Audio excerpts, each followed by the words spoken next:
الحمد لله الذي لا يعجزه من شيء في الأرض ولا في السماء ما شاء الله كان كما شاء كان في الوقت الذي شاء على الوجه الذي شاء من غير زيادة ولا ونقصان ولا تقدم ولا تأخر لكم ميعاد يوم لا تستأخرون عنه ساعة ولا تستقدمون وما لم يشاء لم يكن أعلم أن الله على كل شيء قدير وأن الله قد أحاط بكل شيء علما وأشهد أن لا إله إلا الله وحده لا شريك له وأشهد أن سيدنا ومولانا محمدا عبده ورسوله أما بعد أعوذ بالله من الشيطان الرجيم بسم الله الرحمن الرحيم وكذلك جعلناكم أمة وسطا لتكونوا شهداء على الناس ويكون الرسول عليكم شهيدا وقال النبي صلى الله تعالى عليه وسلم إياكم والغلو في الدين فإنه أهلك من كان قبلكم الغلو في الدين او كما قال صلی اللہ تعالی علیہ وسلم۔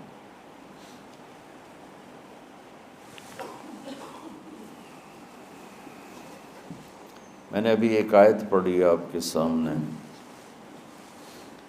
کہ اللہ تعالیٰ فرماتے ہیں کہ ہم نے تمہیں امت معتدل بنایا، وسطا۔ ایک ترجمہ اس کا امام طبری نے کیا ہے جو ہمارے تبلیغ والوں کے لیے بڑا، بلکہ پوری امت کے لیے، صرف تبلیغ والوں کے لیے کیوں، پوری امت کے لیے وہ ایک پیغام ہے کہ انہوں نے ایک ترجمہ یہ کیا ہے کہ ہم نے تمہیں امت واسطہ بنایا۔ دو چیزوں کو ملانے کے لیے درمیان میں جو چیز ہوتی ہے اس کو واسطہ کہتے ہیں۔ جیسے یہ مائک میرے اور آپ کے درمیان، یہ جو بھی آگے سن رہے ہیں، واسطہ ہے۔ یہ دو چیزوں کو ملا رہا ہے، مجھے اور آپ کو ملا رہا ہے آواز کو بلند کر کے۔ تو امام طبری نے اس کا ترجمہ، ایک ترجمہ یہ کیا ہے، یہ بھی کیا ہے امت معتدل بنایا ہے۔ یہ تو تمام مفسرین نے اس کا یہ ترجمہ کیا۔ امام طبری نے ایک ترجمہ یہ کیا کہ ہم نے تمہیں امت واسطہ بنایا ہے۔ جیسے پہلے انبیاء آتے تھے اور وہ واسطہ ہوتے تھے اللہ اور بندوں کے درمیان، کہ لوگ اللہ کو نہیں جانتے تو ایک نبی آتا ہے، رسول آتا ہے، وہ لوگوں کو اللہ کا تعارف کرواتا ہے اور اللہ سے ان کو ملا دیتا ہے، اللہ کے سامنے انہیں جھکا دیتا ہے اور انہیں صراط مستقیم پہ کھڑا کر دیتا ہے۔ اب ہمارے نبی پاک صلی اللہ علیہ وسلم کے بعد کوئی نبی نہیں آئے گا، تو لہٰذا اے امت محمد اب تم واسطہ ہو۔ ہمارے ذمے ہے، جو تبلیغ والے کر رہے ہیں، ہمارے ذمے ہے کہ ہم اب اللہ کے پیغام کو لوگوں تک پہنچائیں اور ہم واسطہ بنیں بندوں اور بندوں کے رب کے درمیان۔ یہ بہت خوبصورت ترجمہ ہے۔ جتنی تفسیریں میں نے دیکھی اس میں مجھے سوائے طبری کے اور کہیں نہیں ملا، اور آپ کے شاید علم میں ہوگا کہ طبری پہلی تفسیر ہے جو امت میں لکھی گئی، ابن جریر طبری رحمۃ اللہ علیہ۔ تو اللہ تعالیٰ نے ہمیں امت واسطہ بنایا ہے۔ کوئی تبلیغ میں نہیں جا رہا یا جا رہا ہے، امت ہے تو ہم امت واسطہ ہیں۔ نماز سب پہ فرض ہے، بہت تھوڑے سے لوگ پڑھتے ہیں، تو جو نہیں پڑھتے ان کی معافی تو کوئی نہیں۔ زکوٰۃ بہت تھوڑے لوگ دیتے ہیں، جو نہیں دیتے ان کو معاف تو نہیں ہے۔ تو ایسے ہی میرے عزیزو، اللہ کا پیغام پہنچانا، اللہ سے لوگوں کو ملانے کی کوشش کرنا، یہ ساری امت کے ذمے ہے۔ بہت تھوڑے سے لوگ کر رہے ہیں، بے شمار امت ہے جو بھول چکی ہے، اور بھولنا بھی بھول چکے ہیں۔ مدت ہوئی صیاد نے چھوڑا بھی تو کیا، تاب پرواز نہیں راہ چمن یاد نہیں۔ مجھے یہ شعر بڑا فٹ آتا ہے کہ ایک شکاری چھوٹے سے پرندے کو گھونسلے سے اٹھا کے لے آتا ہے، اور اگر اپنے پنجرے میں ڈال دیتا ہے، جب اس پرندے کی شعور کی آنکھ بیدار ہوتی ہے تو اپنے آپ کو ایک پنجرے میں دیکھتا ہے، اور ایک کوٹھالی میں اس کے لیے دانہ پڑا ہوتا ہے، ایک میں پانی ہوتا ہے۔ بس وہ وہاں سے دانہ اٹھاتا ہے، وہاں سے پانی کے چند قطرے لیتا ہے، اور وہیں پھڑ پھڑا کے بیٹھ جاتا ہے۔ اور جب اس کی آنکھ ہی وہیں کھلی تو اس کی ذہنیت اور اس کا جو مائنڈ سیٹ تھا وہ فکس ہو گیا کہ بس یہی میرا جہان ہے، یہی میری دنیا ہے۔ جب وہ پرندہ جوان ہو گیا تو شکاری نے ایک دن دروازہ کھولا پنجرے کا، کہا اپنے چمن کو لوٹ جا، اپنے جنگل کو لوٹ جا۔ تو وہ آگے کہتا ہے تاب پرواز نہیں، مجھ سے تو اڑا ہی نہیں جاتا، اور اگر میں اڑ بھی جاؤں تو راہ چمن یاد نہیں، مجھے تو یاد ہی نہیں تم مجھے کہاں سے لائے ہو، تو میں کدھر جاؤں، اور میں اتھے ہی رہن دے۔ تو اس وقت امت محمد صلی اللہ علیہ وسلم دکانوں کے پنجرے میں، فیکٹریوں کے پنجرے میں، ملوں کے پنجرے میں، زراعت کے پنجرے میں، کاروبار زندگی کے پنجرے میں ایسی بند ہوئی ہے، بس صبح گھر سے اپنے کام پر، کام سے گھر پر، گھر سے دکان پر، دکان سے گھر پر، یہ سارا ماحول ہے۔ اب جب انہیں کہتے ہیں کہ بھائی تمہیں اپنے چمن کو لوٹو، تمہیں تو دنیا میں اللہ کا پیغام سنانا ہے، تو کہتے ہیں تاب پرواز نہیں راہ چمن یاد نہیں۔ تو آج جو میں تھوڑی بات کرنا چاہتا ہوں وہ دوسرے معنی پر ہے۔ وَكَذَلِكَ جَعَلْنَاكُمْ أُمَّةً وَسَطًا، ہم نے تمہیں امت معتدل، درمیان والی امت بنایا۔ اچھا، یہ جو آیات کی نمبرنگ ہوئی ہے یہ بہت بعد میں ہوئی ہے۔ اللہ کے نبی کے دور میں یہ آیات کو نمبر نہیں لگے ہوئے تھے، اور اس طرح ایک ایک آیت الگ نہیں کی گئی تھی۔ بعد کے علماء نے اپنی محنت کوشش سے یہ آیات کا عدد تعداد مقرر کیا۔ سورہ بقرہ کی 286 آیات ہیں۔ امتاً وسطا، درمیان والی امت۔ جب علماء سورہ بقرہ کی آیات بنا رہے تھے تو ان کے سامنے تو پیچھے سے چلے آ رہے ہیں، امتاً وسطا ان کے سامنے تو اس وقت آیا جب وہ یہاں پہنچے، تو یہ بڑی حیرت اور قدرت خداوندی کی یہ ایک تصویر ہے کہ وَكَذَلِكَ جَعَلْنَاكُمْ أُمَّةً وَسَطًا، آیت نمبر 146 ہے، اور 146 وسط 286 ہے۔ 146 جمع 146 کتنے ہو گئے؟ ہاں مولویانو حساب تھوڑا ہی عمدہ۔ ہاں کتنے ہو گئے؟ 200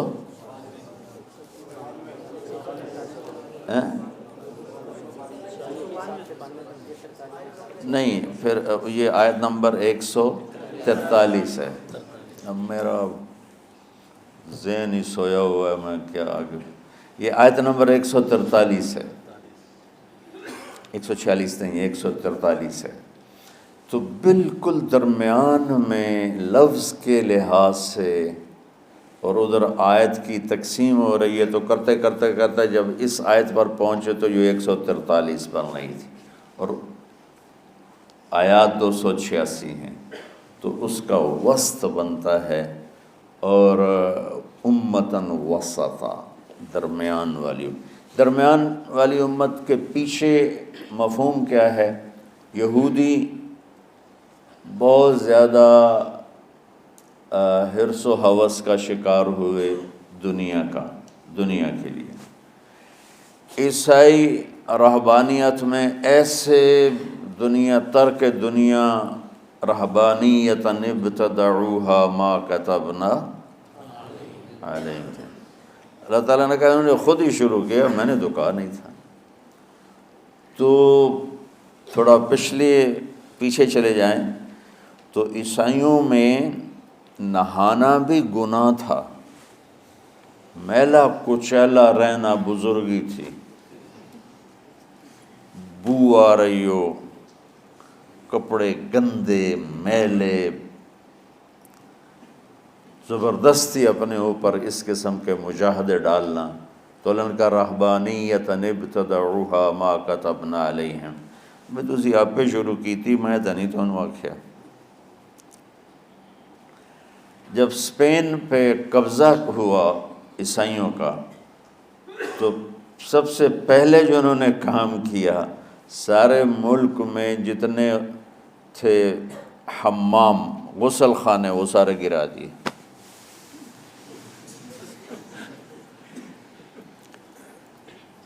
انیس سو 70 تک انگلینڈ میں، 1970 کو زیادہ کسی گھر میں غسل خانہ نہیں ہوتا تھا، ٹوائلٹ نہیں ہوتا تھا. باہر بنے ہوتے تھے جہاں کچھ چند پینیاں دے کے اس میں وہ اپنی ضرورت سے فارغ ہوتے تھے. کسی سے نہانا ہو تو نہاتے تھے. یہ جب نئی جدید تعلیم آئی تو پھر یہ ان کے اندر تبدیلی آئی، ورنہ گندے رہنا، میلے کچیلے رہنا، شادی نہیں کرنی، دنیا سے بیزاری کے مختلف طریقے، اپنے آپ کو تکلیف دینا، یہ بزرگی کی شان سمجھا جاتا تھا. تو اسپین پہ جب قبضہ ہوا عیسائیوں کا، تو سب سے پہلے انہوں نے 2 کام کیے. ایک، سارے غسل خانے حمام توڑ دیے، اور جتنے کتب خانے تھے سارے جلا دیے. لاکھوں کتابوں کے ذخیرے تھے اسپین میں علماء کے، علامہ قرطبی جیسے، ابن عربی جیسے جہاں پیدا ہوئے ہوں،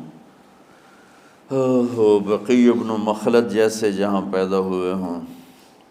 تو ان کا، میں وہ قرطبہ کی جامع مسجد دیکھنے گیا تو بس میری آنکھ نہیں، میرا دل رو رہا تھا، دل کے آنسو نکل رہے تھے کہ وہ مسجد جس میں 700 سال قال اللہ وقال الرسول چلتا رہا، وہاں درمیان میں گرجا بنا ہوا تھا، اور بت ہی بت ہر طرف رکھے ہوئے تھے. اور ایک بہت بڑی تصویر لگی ہوئی تھی جس میں ابو عبداللہ جو آخری بادشاہ تھا غرناطہ کا، وہ فرڈینینڈ جس نے غرناطہ فتح کیا، اس کو چابیاں پیش کر رہا تھا. تو اور اس کی بیوی ملکہ ایزابیلا اور فرڈینینڈ، یہ دونوں ایسے کھڑے ہیں، اور ابو عبداللہ وہ تصوراتی خاکہ تھا، وہ یوں غرناطہ شہر کی چابیاں پیش کر رہا ہے. یوں بہت ہائی لائٹ کر کے بہت بڑی تصویر لگائی ہوئی تھی.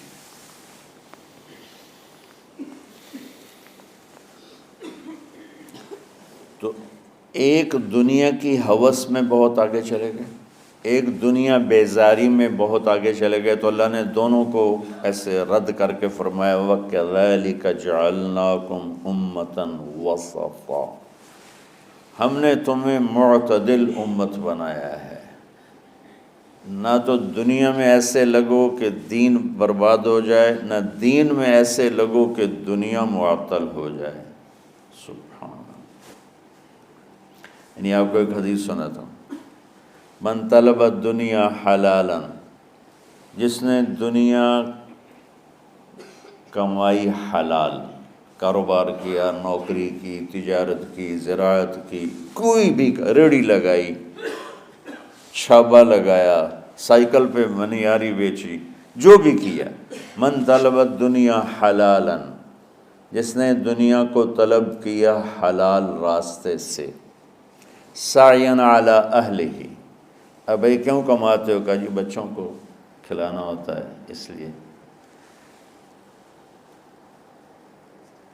تعطفاً علی جارہ، کیوں کماتے ہو؟ کہا جی کچھ اللہ کے غریب بندے ہوتے ہیں ان پر خرچ کرتا ہوں۔ استعفافاً عن المسئلہ، کیوں کماتے ہو؟ کہا جی کسی سے سوال نہ کرنا پڑے۔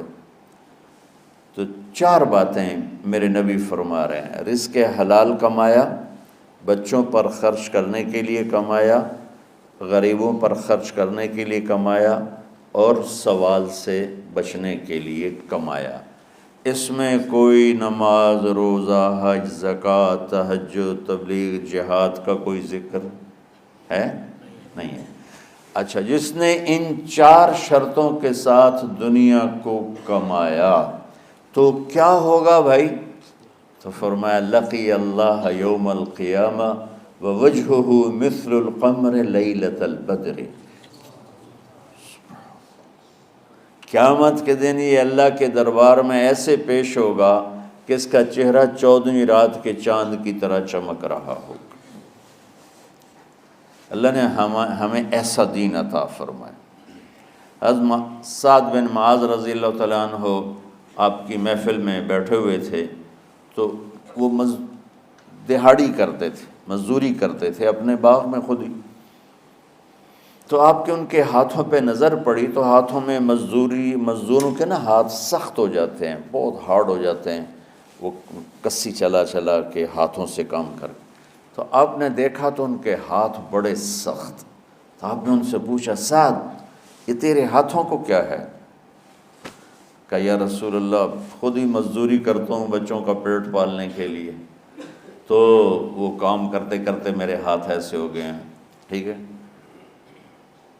تہجد پڑھتے پڑھتے میرے ہاتھ ایسے ہو گئے ہیں، ذکر کرتے کرتے، روزے رکھتے رکھتے، حج کرتے کرتے، عمرے کرتے کرتے، یہ بہت بڑے اعمال ہیں، میں ان کی کوئی تضحیق نہیں کر رہا ہوں، نفی نہیں کر رہا ہوں، دین کے کسی عمل کو چھوٹا نہیں سمجھنا چاہیے، لیکن ایک مائنڈ سیٹ بن چکا ہے ہمارے ہاں کہ بس یہی دینداری ہے، یہ کوئی عمرے کر رہا ہے، کوئی حج کر رہا ہے، کوئی دیگیں چڑھا رہا ہے، تو اس کو دینداری ہے بھی صحیح، اس میں بھی کوئی شک نہیں، ہے بھی صحیح، لیکن ادھوری دینداری ہے۔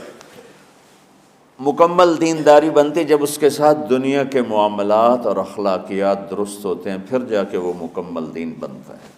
تو آپ نے دیکھو میری طرف، آپ نے سعد کا ہاتھ یہاں سے پکڑا اور سب کو دکھا کے اس کو بوسہ لیا، یوں، پھر ان کا ہاتھ یوں دکھا کے فرمایا کہ بچوں کو حلال کھلاتے ہوئے، حلال حلال حلال، رشوت، سود، چوری، ڈاکہ، حرام، یہ نہیں، حلال، بچوں کو حلال کھلاتے ہوئے جو ہاتھ ایسا ہو جاتا ہے اس پہ جہنم کی آگ حرام ہو جاتی ہے۔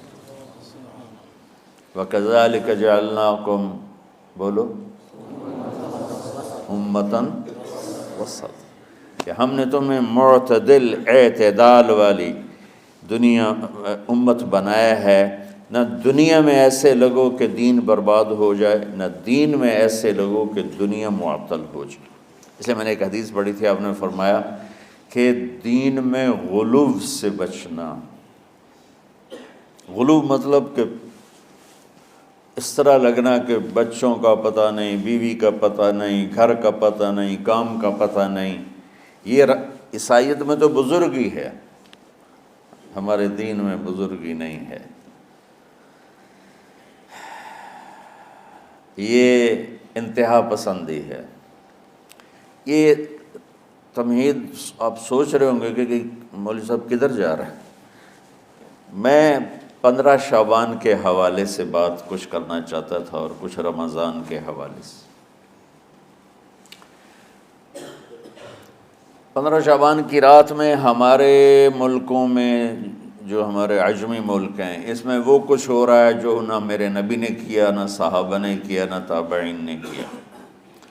عجیب و غریب عبادات گھڑ لی ہیں، عجیب و غریب اس کے اعمال بنا لیے ہیں اپنی طرف سے، اور مسجدیں بھری ہوتی ہیں اور روشنیاں لگی ہوتی ہیں اور آتش بازی ہو رہی ہوتی ہے۔ میرے نبی نے اس رات کی فضیلت بتائی، عمل کوئی نہیں بتایا۔ جیسے یہاں کوئی صلاۃ تسبیح کی جماعت کرا رہے ہوتے ہیں، کوئی اجتماعی تہجد پڑھ رہے ہوتے ہیں، کوئی دیگیں چڑھا رہے ہوتے ہیں، کوئی آتش بازی کر رہے ہوتے ہیں، تو وہ اس میں اتنا غلو ہو گیا ہے کہ یہ بھی ٹھیک نہیں۔ اور کچھ علماء نے اس کے رد میں اس کا اتنا انکار کیا ہے کہ اس رات کی کوئی فضیلت ہے ہی نہیں، یہ بھی ٹھیک نہیں۔ اس بیچ کا راستہ، اس رات کی فضیلت میں جتنی احادیث ہیں وہ ضعیف ہیں، لیکن اتنی کثرت سے ہیں کہ ان سب کا مل کر جمع ہو کر کم از کم وہ حسن لغیر ہی تک تو پہنچ جاتی ہیں۔ اور ابن عثیمین رحمۃ اللہ علیہ نے بھی یہ لکھا ہے کہ زیادہ سے زیادہ ان احادیث کے مجموعے سے، چونکہ اگرچہ ضعیف ہیں لیکن کافی زیادہ ہیں، تو وہ حسن لغیر ہی تک پہنچ جاتی ہیں۔ تو حسن لغیر ہی سے کوئی عمل ثابت نہیں ہوتا، عمل ثابت ہوتا ہے صحیح حدیث کے سے۔ ایک احادیث کی کثرت سے روایات، اور ایک امت کا عمل، کہ امت کا بہت بڑا طبقہ صدیوں سے اس رات کا اہتمام کر رہا ہے، لیکن کچھ عرصہ پہلے تک اہتمام تھا دن میں روزہ رکھنا، رات کو کوئی نوافل پڑھ لینا، کوئی 2 چار زیادہ پڑھ لینا، لیکن اب یہ ڈھول تماشے جو اب شروع ہوا ہے، اس کا تو کوئی وجود ہی کوئی نہیں ہے۔ تو اس رات کو اللہ تعالیٰ نے مبارک بنایا، اور حدیث پاک میں آتا ہے کہ اللہ تعالیٰ اس رات میں ساری دنیا کے لوگوں کی بخشش فرماتا ہے، سوائے 5 آدمیوں کے۔ 5 کے سوا سب اہل ایمان کی بخشش ہو جاتی۔ مشرک، المشرک، پہلا مشرک، دوسرا مشاحن، مشاحن کیسے کہتے ہیں؟ دل میں بغض رکھنے والا، کینہ رکھنے والا۔ تیسرا مسبل ازارہ، اپنے پاجامے شلوار چادر کو ٹخنوں سے نیچے تک لے جانے والا، لیکن ایک شرط کے ساتھ کہ وہ تکبر کی وجہ سے ہو، سستی کی وجہ سے ہے، غفلت کی وجہ سے ہے۔ چونکہ جب آپ نے ایک مرتبہ اس کے بارے میں بات کی تو حضرت ابوبکر صدیق نے کہا یا رسول اللہ، میری چادر، عرب چادر باندھتے تھے جیسے ہمارے پنجاب کا لباس چادر تھا، اب وہ کم ہو گئے، ہماری تو بزرگ عورتیں بھی اور مرد بھی سب چادر باندھتے تھے، شلوار کا تو کسی کو پتہ ہی نہیں ہوتا تھا ہمارے بچپن میں۔ یہ تو پھر آہستہ آہستہ جب تعلیم آئی تو شلوار دیہاتوں میں بھی اور شہروں میں عام ہو گئی۔ تو اگر وہ اس لیے لٹکا رہا ہے کہ طبیعت میں تکبر ہے، پھر اس وعید کا وہ حقدار ہے۔ اگر ویسے اس کی نیچے جا رہی ہے تو میرا مالک ایسا، وہ تو ہے ہی رحیم و کریم، ہے ہی رحیم و کریم، ہے ہی رحیم و کریم، صرف شلوار نیچے لٹکانے سے وہ اتنی شدید سزا دے۔ اگر اس کے پیچھے تکبر ہے، پھر ہے، یہ تکبر نہیں ہے تو انشاءاللہ وہ اس سے محفوظ ہوگا۔ تو اپنی چادر کو لٹکانے والا، لیکن بشرط تکبر۔ کتنے ہو گئے؟ عاق لوالدیہ، ماں باپ کا نافرمان۔ نافرمان ایسا کہ دکھ دینے والا۔ چھوٹی موٹی اونچ نیچ تو ہر بچے سے ہو جاتی ہے، نہیں، جن نے والدین کو ٹکڑے ٹکڑے کر دیا ہو اور ان کو دکھ دے دے دے دے کے ان کا سینہ چیر دیا ہو، چونکہ عاق کہتے ہیں پرزے پرزے کرنا کسی چیز کو، تو اپنے دکھ دے کر اپنی بدتمیزی کے ساتھ اس نے ماں باپ کا دل زخمی کر دیا ہو، ایک یہ نہیں معاف ہوتا۔ پانچواں، مدمن خمر، مسلسل شراب پینے والا، مستقل جو شراب کا عادی ہو۔ ان پانچ کو مؤخر کر دیا جاتا ہے۔ معافی نہیں ہونے کا مطلب یہ نہیں کہ اللہ تعالیٰ کبھی معاف نہیں کرے گا۔ معافی نہ ہونے کا مطلب یہ ہے کہ یہ پانچ ایسے گناہ ہیں کہ اس کی وجہ سے بخشش رک جاتی ہے۔ اگر وہ شرک سے نکل آئے، وہ کینہ سے نکل آئے، وہ تکبر سے نکل آئے، وہ والدین کی نافرمانی سے نکل آئے، شراب چھوڑ دے، تو ان کی بھی بخشش ہو جاتی۔ جب کوئی توبہ کرے گا فوراً بخشش ہو جائے گی۔ نہ 15 شعبان کی ضرورت ہے، نہ لیلۃ القدر کی ضرورت ہے، نہ بیت اللہ جانے کے ساتھ توبہ کی شرط ہے۔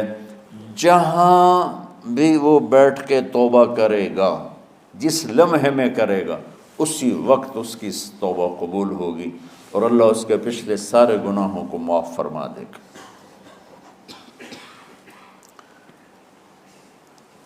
دن کا روزہ، رات کا قیام، زیادہ سے زیادہ قیام سے مراد نوافل ہیں، کوئی گھر میں پڑھ لے، کوئی مسجد میں پڑھ لے۔ نوافل، نفلی عبادات گھر میں ہی افضل ہوتی ہیں۔ میرے نبی سنتیں ہمیشہ گھر سے پڑھ کے آتے تھے۔ تہجد اپنے گھر میں پڑھتے تھے، مسجد میں نہیں پڑھتے تھے، سوائے اعتکاف کے۔ آپ اپنے نوافل، سنتیں سب گھر میں پڑھتے تھے اور مسجد میں صرف فرض آ کے ادا فرماتے تھے، اور اس کے بعد بیٹھنا ہوتا تھا تو بیٹھ جاتے تھے، اٹھنا ہوتا تھا تو اٹھ جاتے تھے۔ تو اعتدال اللہ کو ہر چیز میں پسند ہے۔ دنیا جو مختصر ہے اس میں کیسے پسند نہیں ہوگا؟ آخرت جیسے معاملے میں بھی اللہ ہم سے کہہ رہا ہے اعتدال، امتاً وسطا۔ ایسے عیسائیوں کی طرح ترک دنیا بھی نہ کرو، یہودیوں کی طرح دنیا کے پیچھے نہ پڑ جاؤ، رزق حلال بھی کماؤ، اپنے بچوں کو بھی دیکھو، اپنے فرائض کو بھی دیکھو جو دنیاوی ہیں، اور اللہ سے بھی اپنا معاملہ ٹھیک کرو اور درست کرو۔ بعد کے زمانے میں، صحابہ کے بعد سے ہی ایک انتہا پسندی امت میں آئی، ساری ساری رات جاگنا۔ فلاں بزرگ تھے، وہ رسے سے اپنے بالوں کو باندھ لیتے تھے کہ نماز پڑھتے پڑھتے جب نیند آئے اور جھٹکا لگے تو رسے سے بندھے ہوئے بالوں سے اس جھٹکے سے تکلیف ہو اور ان کی آنکھ کھل جائے اور پھر نفلوں میں شروع ہو جائے۔ ایک فلاں بزرگ تھے، وہ اپنے آنکھوں میں نمک کا سرما لگاتے تھے تاکہ آنکھیں جل جائیں، اور اس میں وہ جلن پیدا ہو جائے اور نیند اڑ جائے۔ یہ ایسے واقعات بھرے پڑے ہیں۔ فلاں بزرگ تھے، انہوں نے 30 سال عشاء کے وضو سے فجر کی نماز ادا کی۔ یہ اپنی جگہ پہ بزرگی ہے، لیکن یہ بھائیو یہ دین ہم پیش نہیں کر سکتے۔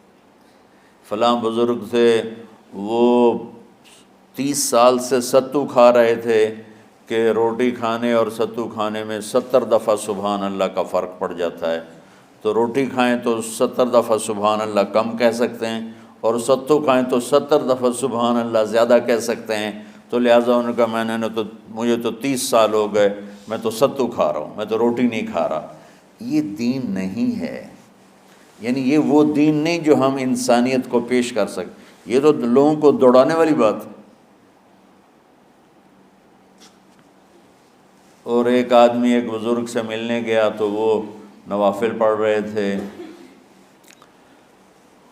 وہ ظہر سے عصر تک نفل پڑھتے رہے، وہ ان کے انتظار میں بیٹھا رہا، پھر عصر سے مغرب تک وہ مراقبہ کرتے رہے، وہ انتظار میں بیٹھا رہا، پھر مغرب سے عشاء تک وہ نفل پڑھتے رہے، وہ بیچارہ انتظار کرتا رہا، پھر عشاء کے بعد پھر نفل شروع کیے تو تہجد تک نفل پڑھتے گئے اور وہ بیچارہ پیچھے بیٹھا ہوا۔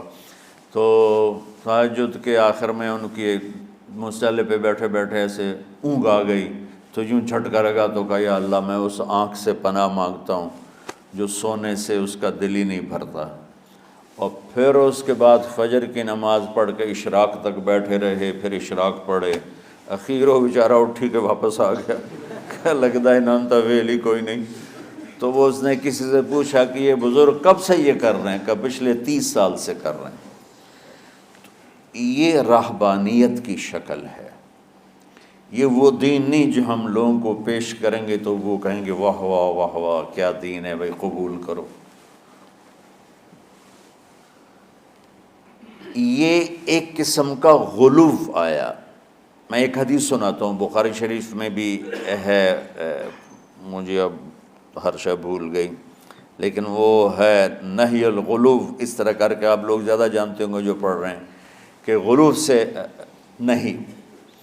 حدیث آپ کو سب کو یاد ہوگی کہ 3 صحابہ آئے اللہ کے نبی کے گھر اور پوچھا کہ اللہ کے نبی رات کیسے گزارتے ہیں؟ تو گھر والوں نے کہا سوتے بھی ہیں، جاگتے بھی ہیں، کھاتے بھی ہیں۔ تو وہ تینوں آپس میں کہنے لگے وہ تو نبی ہیں، سوئیں بھی تو کوئی بات نہیں، اور شادی ہے کوئی بات نہیں، ہم تو نبی نہیں، ہمیں تو کچھ کرنا چاہیے۔ ایک نے کہا کہ میں ساری زندگی روزہ نہیں چھوڑوں گا، ایک نے کہا کہ میں ساری زندگی سوؤں گا نہیں، ایک نے کہا میں ساری زندگی شادی نہیں کروں گا۔ تو دیکھنے میں تو واہ واہ کیا بڑی بزرگی ہے بھائی، بڑے بزرگ ہیں۔ ہمارے نبی کو پتہ چلا، آپ نے تینوں کو بلا لیا، کہا تم مجھ سے زیادہ اللہ سے ڈرنے والے ہو، میں تم سے انا اتقاکم یا اخشاکم، الفاظ آپ لوگ کو زیادہ یاد ہوں گے لیکن مفہوم میں صحیح پیش کر رہا ہوں۔ آپ نے کہا میں تم سے زیادہ اللہ کو جانتا ہوں، تم سے زیادہ اللہ سے ڈرتا ہوں، میں سوتا بھی ہوں، میں کھاتا بھی ہوں، میں روزے بھی رکھتا ہوں، میں چھوڑ بھی دیتا ہوں، میری بیویاں بھی ہیں، میں اپنی بیویوں کے پاس بھی جاتا ہوں۔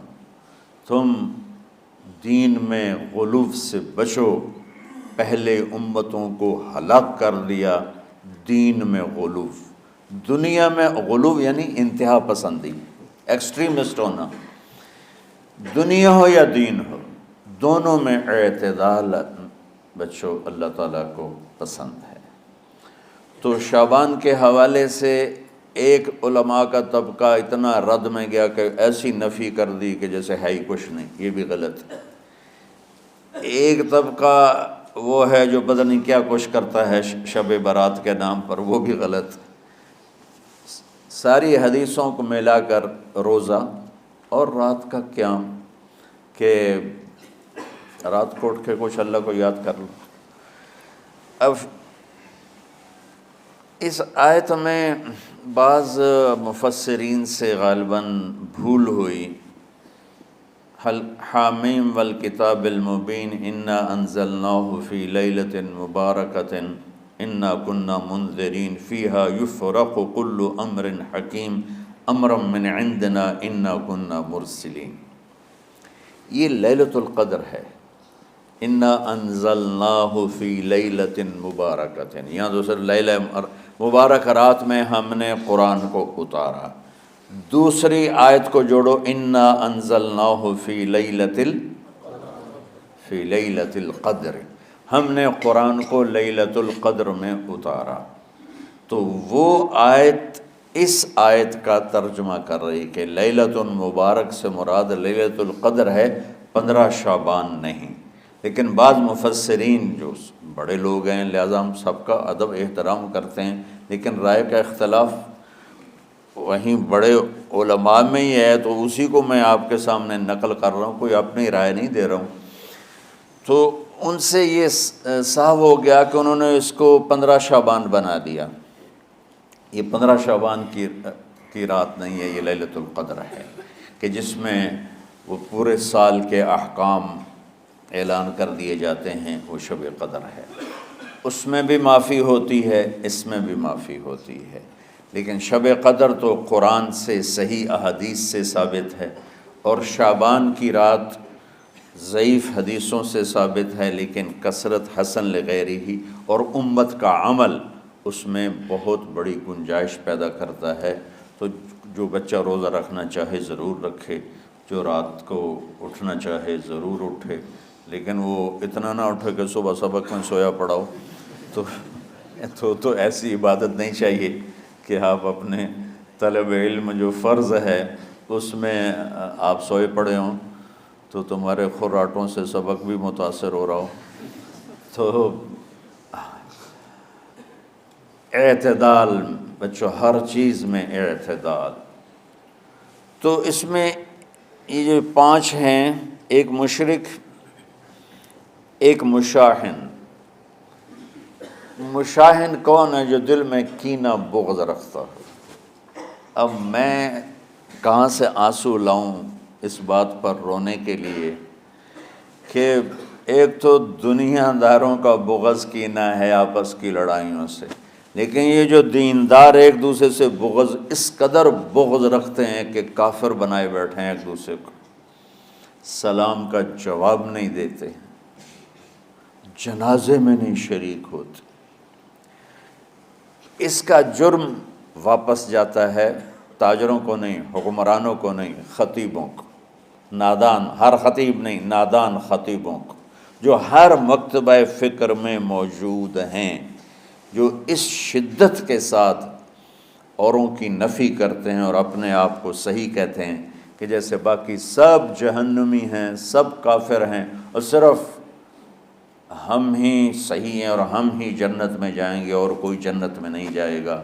تو چونکہ اس میڈیا کے ذریعے سے بہت سی امت سن رہی ہے، تو میں دیکھو بچوں ہاتھ جوڑتا ہوں اللہ کے واسطے، دین پیش کرنا، کافر کافر کے نعرے مت لگانا، اور یہ کافر وہ کافر، یہ کافر وہ کافر۔ اللہ بڑا کریم ہے۔ من کان آخر کلامہ لا الہ الا اللہ۔ یہ مولانا شاہد صاحب کے بھائی ساری زندگی کمیونسٹ رہے، ساری زندگی، اور دین سے بیزاری اور دینداروں سے نفرت نہیں،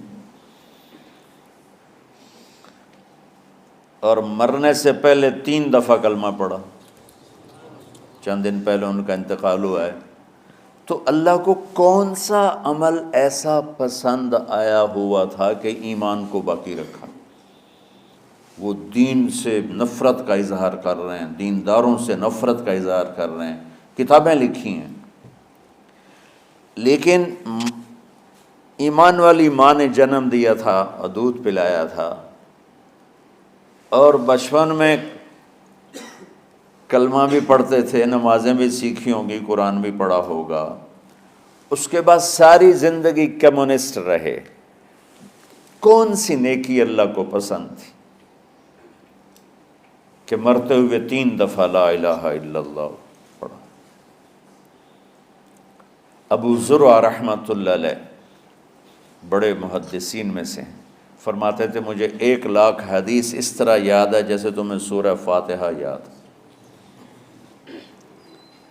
وہ انتقال کر رہے تھے، بے ہوش تھے، تو ان کے پاس ان کے شاگرد اور محدثین بیٹھے تھے کہ استاد جی کو کلمہ کیسے پڑھائیں، تو ہوش ہی کوئی نہیں،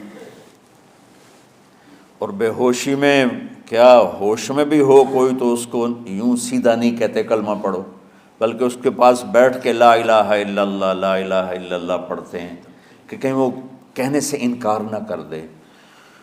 تو کلمہ پڑھے بغیر بھی ایمان پہ موت آتی ہے۔ ہمارے ایک بڑے قریبی تھے، میرے والد کے بڑے دوست، ان کا اچانک انتقال ہو گیا، تو میں نے ان کو خواب میں دیکھا، تو میں خواب میں ان سے کہہ رہا ہوں، وہ مجھے اپنا کہا دیکھو بیٹا یہ میرا گھر ہے جنت میں، تو میں نے ان سے کہا چاچا تسا کلمہ تو پڑھیا کوئی نہ آئی، میں خواب میں کہہ رہا ہوں کہ کہ چاچا تو سے کلمہ تو پڑھیا کوئی نہیں، کہ پتر کلمہ پڑھنا ضروری نہیں ہوتا، ایمان ضروری ہوتا ہے، ایمان ضروری ہوتا ہے۔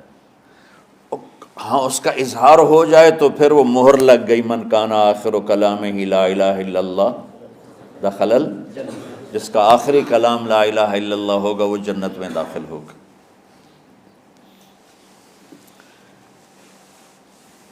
باقی ایمان پہ خاتمہ اچانک موت ہو جاتی ہے، پتہ ہی نہیں چلتا، بے ہوشی میں موت آتی ہے، کچھ بولا ہی نہیں جاتا ہے، تو اصل بخشش تو ایمان پہ خاتمہ ہے اللہ کے فضل و کرم سے۔ لیکن جو یوں کھل کے کہے گا تو وہ تو اوروں کو گواہ بنا گیا۔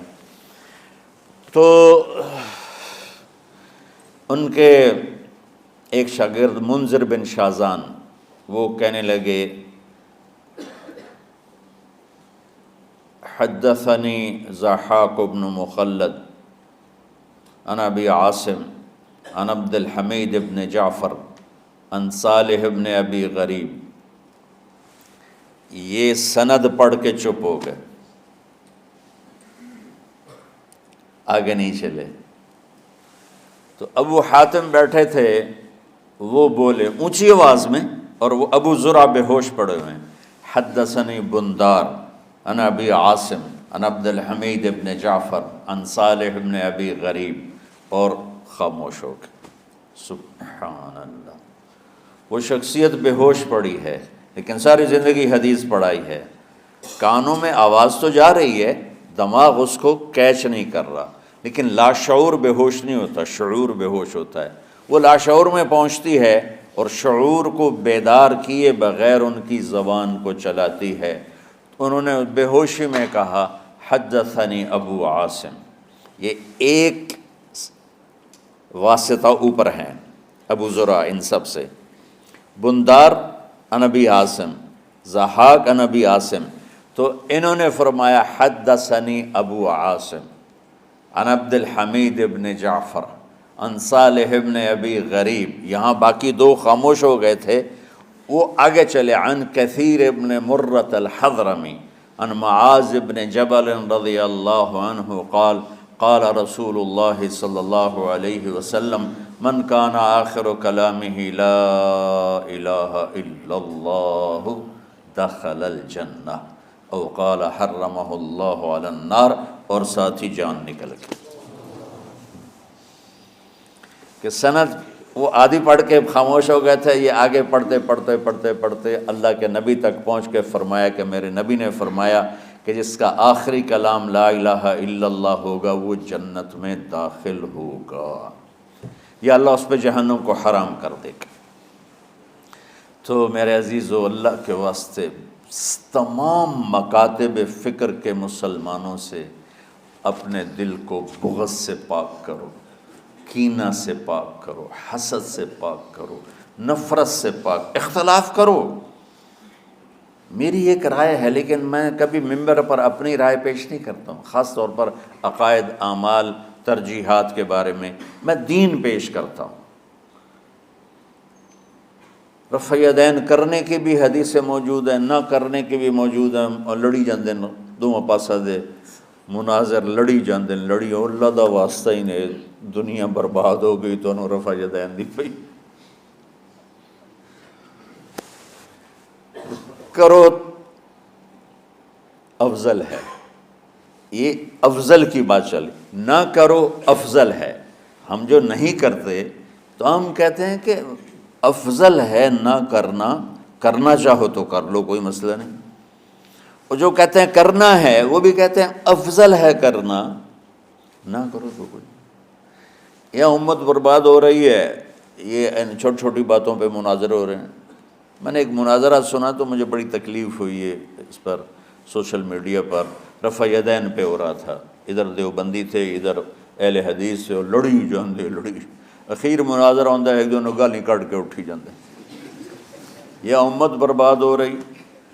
ہمارے علاقے میں سنپال قوم ہے، راجپوتوں کی ایک شاخ ہے، تو اس میں ایک مار پلوان سنپال تھے، ان کا وزن ماشاءاللہ صرف 8 من تھا۔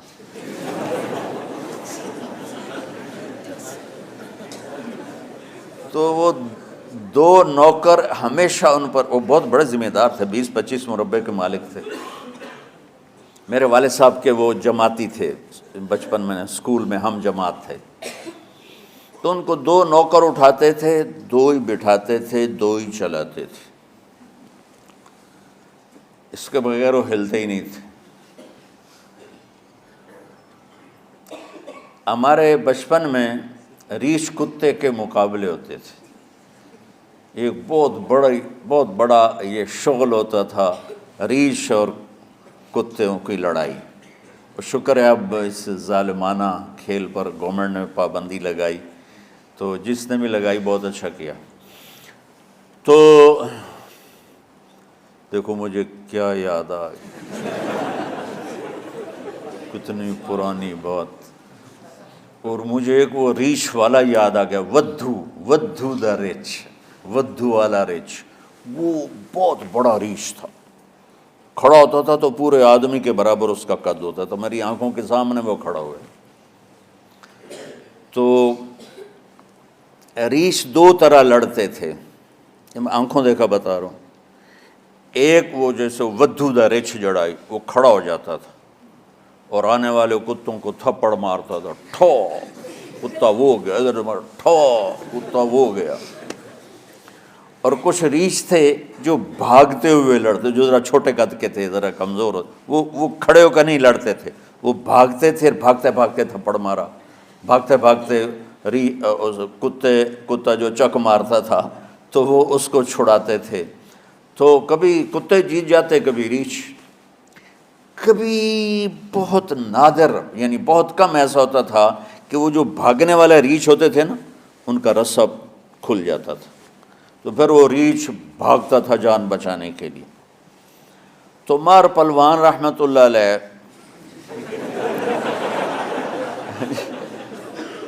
اس میں ہنسنے کی کیا بات، تم نے رحمۃ اللہ علیہ صرف بزرگوں کے لیے سمجھ لیا؟ بھائی ہر مسلمان زندہ کو بھی کہہ سکتے ہیں رحمۃ اللہ علیہ، مردہ کو بھی کہہ سکتے ہیں، یہ ہم نے عجب تقسیم کر دی ہے، بزرگوں کے لیے رحمۃ اللہ علیہ اور عام مسلمانوں کے لیے مرحوم۔ ارے بھائی تم کیوں بخل کرتے ہو؟ رحمۃ اللہ علیہ دعائی ہے، کسی کو بھی دی جا سکتی ہے۔ رضی اللہ عنہ بطور دعا ہر مسلمان کے لیے ہے، علیہ السلام بطور دعا ہر مسلمان کے لیے ہے۔ لیکن یہاں وہ عجیب تقسیم ہو گئی ہے کہ بھائی رضی اللہ، ہاں بطور خبر کہ اللہ ان سے راضی ہو گیا، یہ صرف صحابہ کے لیے ہے کہ کلن وعد اللہ الحسنی، اللہ تعالیٰ نے تقسیم تو کی کہ میرے نبی تیرے صحابہ سارے ایک جیسے نہیں ہیں، لیکن میرا وعدہ ہے سب جنتی ہیں۔ تو اس لحاظ سے رضی اللہ عنہ، ابو بکر رضی اللہ عنہ بطور خبر صرف صحابہ کے لیے، بطور دعا میں اپنے باپ کے لیے بھی کہہ سکتا ہوں، اپنی ماں کے لیے بھی کہہ سکتا ہوں، اور ہر مسلمان کے لیے کہہ سکتا ہوں جو فوت ہو چکا ہے یا جو زندہ ہے، اس کو بھی کہہ سکتا ہوں رضی اللہ عنہ، اللہ تو اس سے راضی ہو، جب ہم اردو میں کہتے ہیں اللہ تم سے راضی ہو، رضی اللہ عنک۔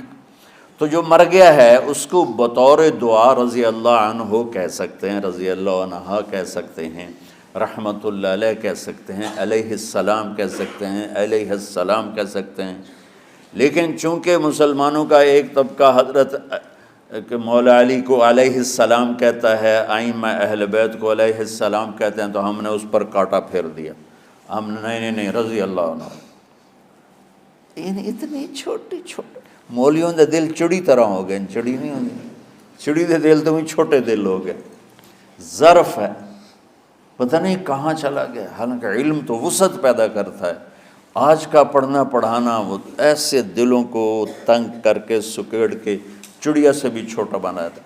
ارے بھائی ہر کسی کو بطور دعا علیہ السلام کہہ سکتے ہو، علیہ السلام کہہ سکتے ہو۔ میں بیان کر رہا تھا تو میں یعنی ایسے نجی محفل میں بیان تھا علماء میں، تو بات کرتے کرتے میں نے کہا مولانا مودودی رحمۃ اللہ علیہ، ان کی ایک جو خدمت ہے کہ انہوں نے یہ پہلے شخص ہیں جنہوں نے دین کو آسان لفظوں میں پڑھے لکھے طبقے تک پہنچائے۔ اس سے پہلے جتنے علماء کی تحریریں ہیں وہ فارسی عربی کے الفاظ سے اتنی بھری ہوئی ہیں کہ کالج سکول کا طبقہ وہ پکڑ نہیں سکتا تھا۔ یہ پہلی شخصیت ہیں جن کی تعلیمات اور جن کی تحریروں نے لوگوں کو متاثر کیا۔ یہ ان کا مثبت پہلو ہے۔ انہوں نے دین کو سیاسی رنگ دے دیا، یہ منفی پہلو ہے، اس سے ہمیں اختلاف ہے، لیکن جو انہوں نے خیر کا کام کیا ہے اس کی تو تعریف کرنی چاہیے۔ تو بچوں میں تمہیں کیا بتاؤں کہ پستی کس حد تک پہنچ چکی ہے۔ ایک مولوی صاحب کھڑے ہو گئے میری بات کے بعد، کہنے کہ آپ نے مودودی صاحب کو رحمۃ اللہ علیہ کیوں کہا ہے؟ رحمۃ اللہ علیہ تو ناچنے والے کو بھی کہہ سکتے ہیں، شرابی کو بھی کہہ سکتے ہیں، طوائف کو بھی کہہ سکتے ہیں، جو مر گئی رحمۃ اللہ علیہ رحمۃ اللہ علیہ، یہ تو دعا ہے۔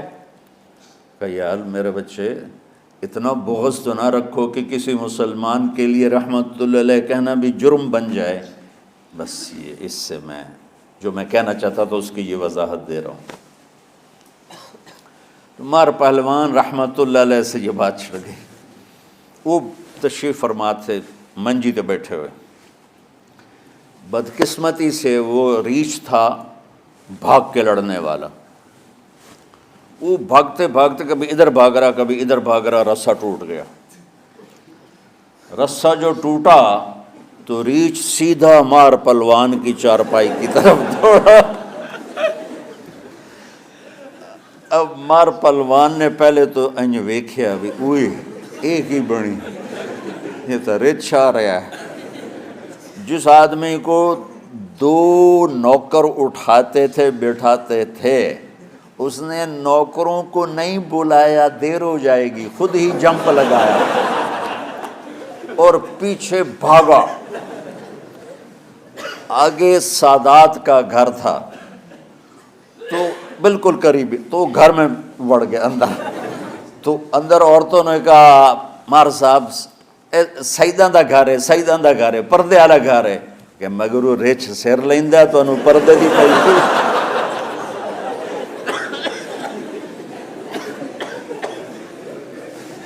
تو میں سچی بات ہے بچوں، اتنا مجھے دکھ ہوتا اور درد ہوتا ہے کہ امت تباہ و برباد ہو رہی ہے، مرتد ہو رہے ہیں، دین سے بیزاری کا اعلان کر کلم کھلا کہہ رہے ہیں میں کسی دین کو نہیں مانتا، اور یہ رفع یدین پہ لڑے ہی جا رہے ہیں۔ 20 تراویح 8 تراویح، 20 تراویح 8 رکعت، 20 رکعت 8 رکعت، سورۃ فاتحہ پڑھنی ہے نہیں پڑھنی ہے۔ یہ وہ کون سے مسائل ہیں جس پہ جنت اور جہنم کا فیصلہ؟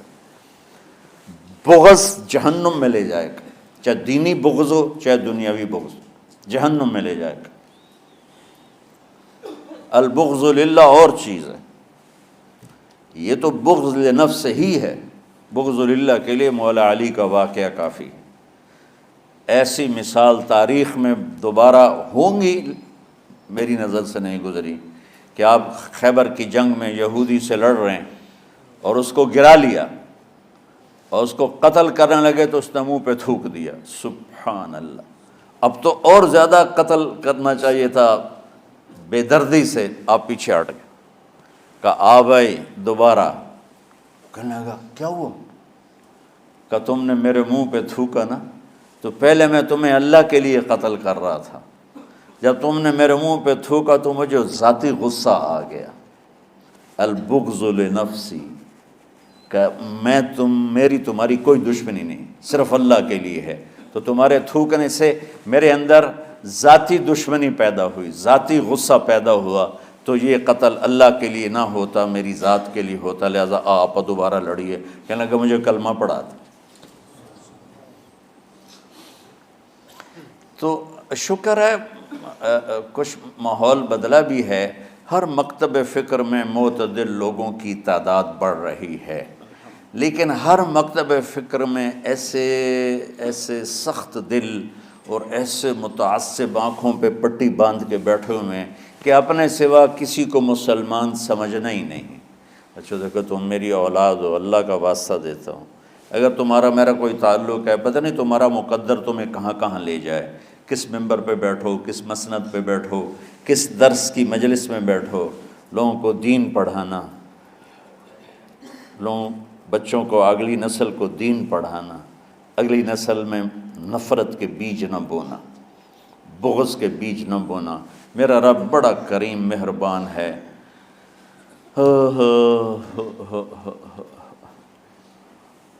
جواد وسیم صاحب آتے رہتے ہیں نا، یہ تو ماشاءاللہ یہ بہت بڑے اداکار تھے اسٹیج کے۔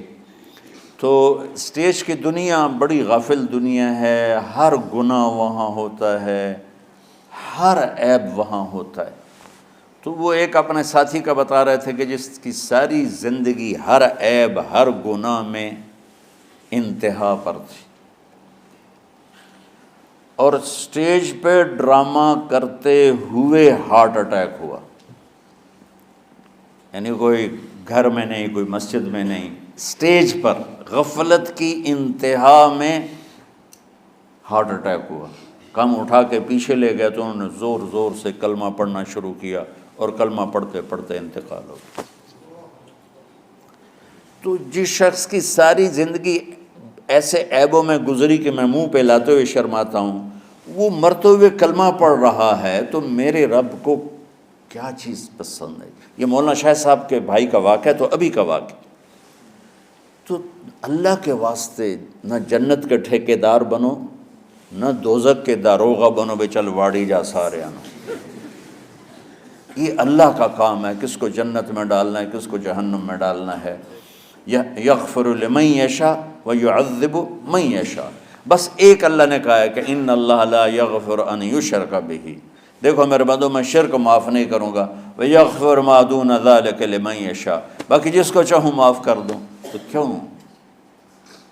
دورے کے بچے بیٹھے ہوئے ہیں، اب جانے والے ہیں چند دنوں میں، تو خاص طور پر ان کے لیے میں یہ پیغام دینا چاہتا ہوں کہ اللہ کے واسطے اگر اللہ تم سے دین کا کوئی کام لے تو دین پیش کرنا، مسلک پیش نہ کرنا، دین پیش کرنا۔ امت مسالک میں بٹی ہوئی ہے، مختلف ہر ایک کی ترجیحات ہیں۔ میں اپنی ترجیحات جو میں صحیح سمجھتا ہوں وہ میں آپ پہ لاگو نہ کروں۔ ایک مثال دے رہا ہوں کہ اس کی مثال کیا کہ میں کہتا ہوں بچوں نماز پڑھو، ٹھیک، یہ تو ہے دین۔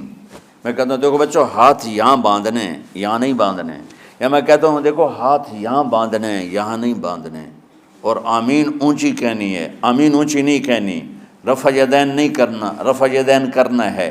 یہ مسلک کی تبلیغ ہے، دین کی نہیں۔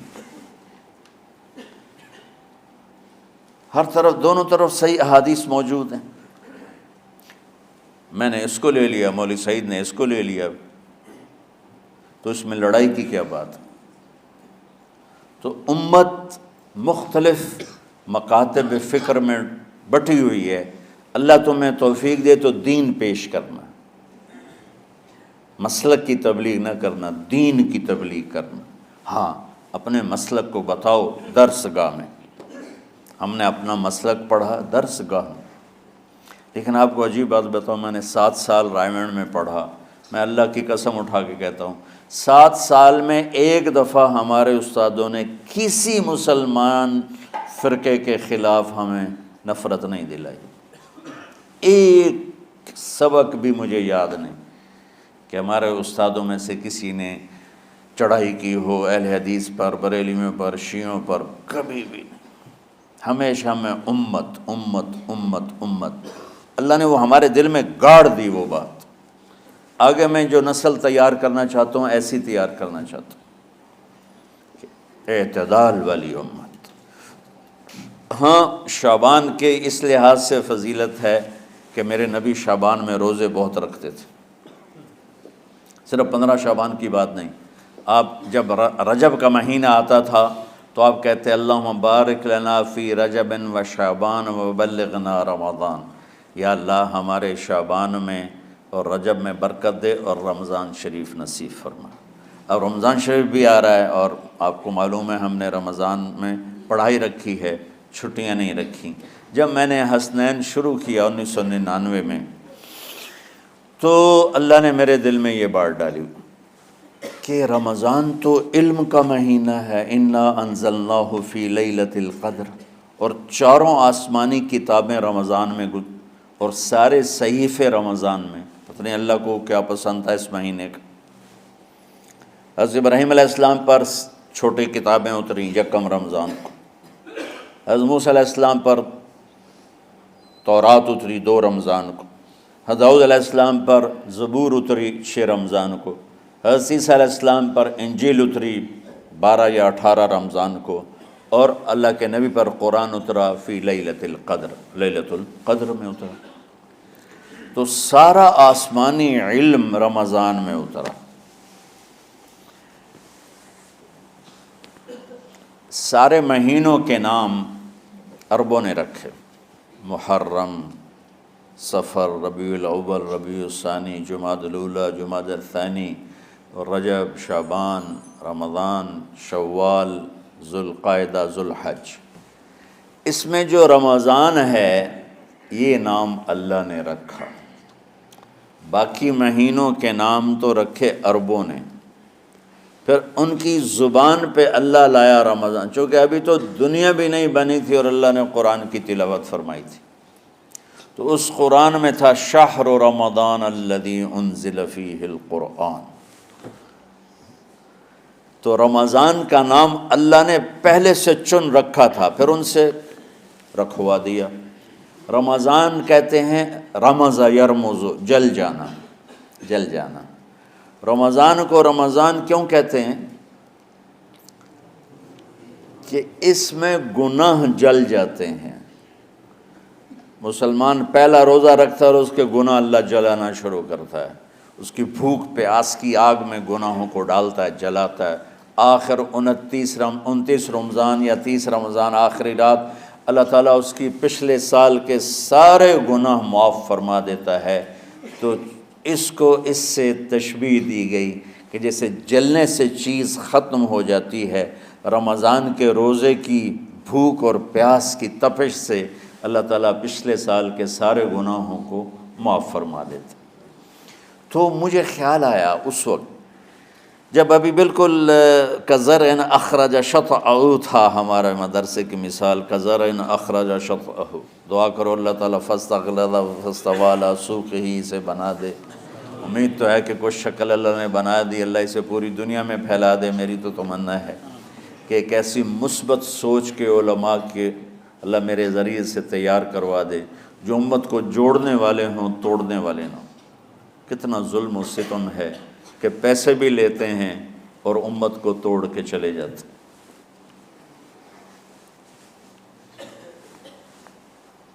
میں نے ایک خطیب سے کہا تم یہ منفی تقریریں کیوں کرتے ہو، تم مثبت کیوں نہیں کرتے؟ تھوڑی چیزیں ہیں بتانے کے لیے لوگوں کو جس پر سارے مسائل، سچ بولو، کون سا مسئلہ کس کے خلاف کہے گا، محبت کرو، کس مسلک کے خلاف ہے یہ بات، ماں باپ کی خدمت کرو، رزق حلال کماؤ، شراب سے بچو، زنا سے بچو، جوئے سے بچو، سود سے بچو، رشوت سے بچو، جھوٹ سے بچو، ظلم سے بچو، ماں باپ کی نافرمانی سے بچو۔ یہ کتنی باتیں ہیں جو امت کو بتانے کی ضرورت۔ کہنے لگا جی پھر پیسے نہیں لبدے، پیسے ہی اس گل دے لبدن کہ آج تسی فلانے آندہ توا لین بجامنا، اگر میں توا نہ لگاؤں تو میں تو نہ پیسے نہیں دے میں۔ تو یہ اس وقت سٹیٹس ہے، تو کیا پیغام جائے گا؟ تو اللہ تعالیٰ آپ کو مثبت بنائے۔ رمضان میں چونکہ سارا علم اترا تو مجھے خیال آیا کہ ہمیں رمضان میں چھٹی کرنا تو ایک ایسی عادت ہے، کوئی سنت تو ہے نہیں، تو مجھے رمضان میں پڑھائی کروانی چاہیے، چاہے تھوڑی ہوگی، روزے کی بھوک بھی ستائے گی اور رات کے جاگنے کی وجہ سے نیند بھی ستائے گی، لیکن اس میں ایک لفظ سینکڑوں لفظوں پہ بھاری ہوگا غیر رمضان۔ تو میں کراچی گیا اور مفتی تقی صاحب دامت برکاتہم سے سب سے پہلے جا کے مشورہ کیا کہ حضرت میں چاہتا ہوں کہ رمضان میں چھٹی نہ ہو، پڑھائی ہو۔ اس وقت رمضان سردیوں میں تھا، تو وہ بڑے خوش ہوئے، کہنے لگے یہ تو بہت اچھی بات۔ اصل میں ہمارے اکابر نے رمضان میں چھٹیاں اس لیے رکھی تھیں کہ سارا سال تو عبادت ہوتی ہے بالواسطہ، پڑھنا پڑھانا عبادت ہے ایک واسطے کے ساتھ، اور روزہ، نفل، تہجد، تلاوت یہ عبادت ہے بلا واسطہ۔ تو طلباء، علماء رمضان میں اپنا وقت عبادت میں گزاریں، لیکن اب وہ عبادت تو ہوتی نہیں رمضان میں، تو بہتر ہے آپ پڑھائی شروع کرائیں، بہت اچھا ہوگا۔ وہ تو اتنے بڑے ہاتھی کے پاؤں میں سب کا پاؤں، اتنی بڑی ہستی نے، وہ صرف پاکستان کا سرمایہ نہیں پوری امت کا سرمایہ ہے، تو ان کی اس بولنے نے مجھے ہمت دے دی۔ تو پھر میں نے یہاں آ کر اس وقت یہ پہلی جماعت مولوی عدنان صاحب کی اور مولوی مسعود صاحب اور کچھ انتقال کر گئے رحمۃ اللہ علیہ، یہ تھے، تو ہم نے رمضان میں سبق شروع، اس وقت ذرا میری ہمت تھی تو میں رات کو پڑھاتا بھی تھا، بیان بھی کرتا تھا، اب تو یہی میں اتنی مشکل سے بول رہا ہوں۔ تو ہم نے رمضان میں شروع کی کہ یہ رحمتوں کا مہینہ، ہر چیز کی برکت کا مہینہ، ہر شے کی اللہ کی طرف سے فراوانی اس میں ہے، علم کی بھی، ہدایت کی بھی، رزق کی بھی۔ غریب سے غریب آدمی بھی سموسے بنا کے بیٹھا ہوتا ہے، پکوڑے بنا کے بیٹھا ہوتا ہے، اور دسترخوان پہ ایک کی بجائے 3 چیزیں پڑی ہوتی ہیں، چاہے رمضان کے بعد سب کے پیٹ خراب ہوں، ایک باری تک کھانے دی تباہی پھیر دیں۔ روزے کا مقصد ہی فوت ہو جاتا ہے۔ روزہ تو ہوتا ہے بھوک کے لیے، پر وہ اتنا کھاتے ہیں کہ سحری کا کھانا افطاری تک ہضم نہیں ہوتا، اور افطاری کا کھانا سحری تک ہضم نہیں ہوتا، پر نہ تن کا ہی کھاونا ہے، کہتا بھوک نہ لگے، بھوک نہ لگے۔ وہ بھوک لگنے کے لیے تو روزہ ہے کہ ایک تو یہ جسم کو صاف کرتا ہے، دوسرا غریبوں کی غربت کا احساس پیدا کرتا ہے کہ جو بھوک تو آج برداشت کرتا ہے، غریب روزانہ یہ بھوک برداشت کرتا ہے۔ تو اللہ کے غریب بندوں کی خدمت کر، ان تک اپنے مال پہنچا، اپنا اللہ نے دیا ہے تو ان کو بھی اس میں شریک کر، قبر میں لے جائے گا۔ تو اللہ تعالیٰ نے میرے دل میں یہ ڈالا، تو ہم نے تعلیم رمضان میں شروع کی، کیونکہ قرآن رمضان میں اترا، انجیل رمضان میں اتری، زبور رمضان میں اتری، تورات رمضان میں اتری، تو پھر اللہ نے اس مہینے کا نام خود رکھا شہر رمضان، شہر رمضان۔ اس میں شب قدر رکھی، اس میں رات کی ایک نماز۔ اچھا، پہلی امتوں پہ روزہ فرض تھا افطاری سے افطاری، افطاری سے افطاری، بہت شدید تھا، 24 گھنٹے کا روزہ، بس افطاری کے بعد آنکھ لگ جاتی تو روزہ اگلا شروع ہو جاتا تھا۔ تو ہم پر بھی پہلے ایسے ہی روزہ اترا، افطاری سے افطاری۔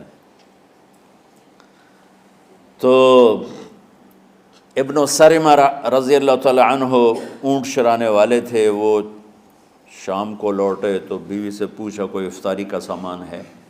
انہوں نے کہا ہے تو نہیں، میں کہیں سے لے آتی ہوں۔ وہ گئیں افطاری کا کوئی سامان لینے، ان کو تھوڑی دیر ہو گئی اور ان کی آنکھ لگ گئی، تھکے ہوئے تھے، سورج ڈوب گیا۔ جب وہ آئیں تو ان کا ہائے سرمہ تو ہلاک ہو گیا۔ کہ کیا ہوا؟ کہ اگلا روزہ شروع ہو گیا کیونکہ تیری آنکھ لگ گئی۔ تو انہوں نے کہا چلو کوئی بات نہیں، لیکن ظہر کے وقت بے ہوش ہو گئے۔ ایک روایت میں آتا ہے نماز پڑھنے آئے اور گر گئے، اور ایک میں آتا ہے گھر میں بے ہوش ہوئے۔ تو جو بھی صورتحال تھی اللہ کے نبی کو پتہ چلا۔ کیا ہوا سرمہ کو؟ کہا جی وہ افطاری کر نہیں سکے تو روزہ شروع ہو گیا تو بے ہوش ہو گئے۔ تو اللہ کے نبی رنجیدہ ہوئے، تو اللہ تعالیٰ نے قرآن اتار دیا، چلو میرے محبوب ساری رات کھاؤ، حتیٰ یتبین لکم الخیط الابیض من الخیط الاسود من الفجر، کہ میرے محبوب صبح صادق تک آپ کی امت کو اجازت ہے، کھاؤ۔ پہلی امتوں پر افطاری سے افطاری، لیکن ان کی نماز تراویح نہیں تھی، تو ہمیں اللہ تعالیٰ نے دیا سحری تک، پوری رات۔ اچھا، ایک صحابی آئے، یا رسول اللہ میں تو مارا گیا۔ آپ نے کہا کیا ہوا؟ کہا میرا روزہ تھا، میں بیوی کے پاس چلا گیا۔ آپ نے کہا تو پھر تو غلام آزاد کر، کفارہ دے۔ کہا جی میں تو خود غریب آدمی ہوں، غلام کہاں سے آزاد کروں، خریدنا پڑے گا۔ آپ نے کہا 60 مسکینوں کو کھانا کھلا۔ کہ میں آپ مسکین ہیں، میں کنوں کھانا کھلاؤں؟ آپ نے فرمایا پھر آخری ہے کہ 60 روزے رکھ، مسلسل رکھنے ہوتے ہیں جو کفارے کے ہوتے ہیں۔ وہ کہنے لگا ایک روزے چاہے کم کیتا ہے، 60 روزے اج میں کی کروں گا؟ تو آپ نے فرمایا اچھا ٹھیک ہے بیٹھ جا۔ بیٹھ گئے۔ تھوڑی دیر ہوئی تو ایک انصاری صحابی کھجوروں کا ٹوکرا لے کر آیا کہ یا رسول اللہ یہ صدقے کی کھجوریں ہیں، تقسیم فرما دیں۔ تو آپ نے فرمایا بھائی وہ کدھر ہو؟ کہا جی بیٹھا ہوں۔ آپ نے کہا ادھر آ، یہ کھجوریں لے جا اور 60 گھروں میں تقسیم کر دے۔ سبحان اللہ، اللہ نے اس امت کو لاڈ لڈائے ہیں، یہ اللہ کی لاڈلی امت۔ عجیب واقعہ یہ، کہنے لگا یا رسول اللہ کی قسم مدینے میں مجھ سے غریب کوئی نہیں، آپ ایسا کرو یہ میرا کفارہ مجھے ہی صدقہ کر دو۔ تو آپ اتنا ہنسے کہ یہ آخری دانت نظر آنے لگے۔ بہت کم ایسا ہوتا تھا فَضَحِكَ حَتَّى بَدَتْ نَوَاجِذُهُ، ایسا ہنسنا آپ کبھی کبھی ہنستے تھے کہ آخری دانت پورا منہ کھل جائے، تو آپ اتنا ہنسے کہ آخری دانت تک نظر آنے لگے۔ تو آپ نے کہا اچھا جا لے جا تیرے واسطے، لیکن یہ صرف تیرے لیے اور کسی کے لیے نہیں ہے۔ تو جب ایسی خیانت ہوئی تو اللہ تعالیٰ نے دوسرا حکم بھی اتار دیا، باشروہن، کہ تمہارے لیے بیوی بھی حلال ہے، کھانا بھی حلال ہے جب تک صبح صادق نہیں ہو جاتی۔ لیکن اللہ نے ہمیں ایک نماز عطا فرما دی جس کو ہم آج صلاۃ التراویح کہتے ہیں۔ میرے نبی کے زمانے میں اسے قیام اللیل کہا جاتا تھا۔ تراویح کا نام کب پڑا اس کا تو مجھے پتہ نہیں، کہیں نہ کہیں لکھا ہوگا، لیکن صحابہ کے دور میں اس نماز کا نام تھا قیام اللیل۔ اس لیے حضرت عائشہ رضی اللہ تعالیٰ عنہ کی روایت ہے جس سے 8 رکعت والے حضرات استدلال کرتے ہیں کہ رمضان اور غیر رمضان میں اس کو امام بخاری نے قیام اللیل کا ہی عنوان دیا ہے، آپ نے 11 رکعت سے زیادہ نماز نہیں پڑھی۔ ایک ضعیف روایت میں ہے کہ آپ نے 3 دن پڑھائی نماز، یہ تو صحیح روایت ہے۔ کتنی رکعت پڑھائی؟ تو ایک ضعیف روایت میں ہے کہ 20 رکعت پڑھائی۔ اچھا، ضعیف روایت سے عبادت ثابت نہیں ہو سکتی حکم شرعی۔ تو جب حضرت عمر رضی اللہ تعالیٰ عنہ نے سب کو، اب میرے نبی کے دور میں 3 دن کے بعد آپ تو آئے نہیں کہ کہیں فرض نہ ہو جائے، تو صحابہ اپنے طور پر قرآن سنتے تھے ٹولیوں میں۔ صدیقی دور میں 2 سال وہ فتنوں میں گزرا، تو اس میں بھی اسی طرح چلا کہ ٹولیوں میں ہوتے تھے۔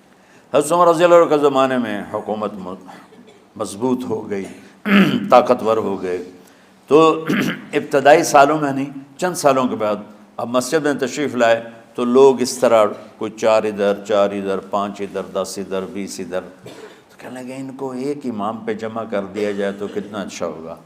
تو آپ نے سب کو اکٹھا کیا اور ابی بن کعب رضی اللہ تعالیٰ عنہ کو امام بنایا اور سب کو ایک نماز پہ جمع کر کے 20 رکعت کا حکم عطا فرمایا۔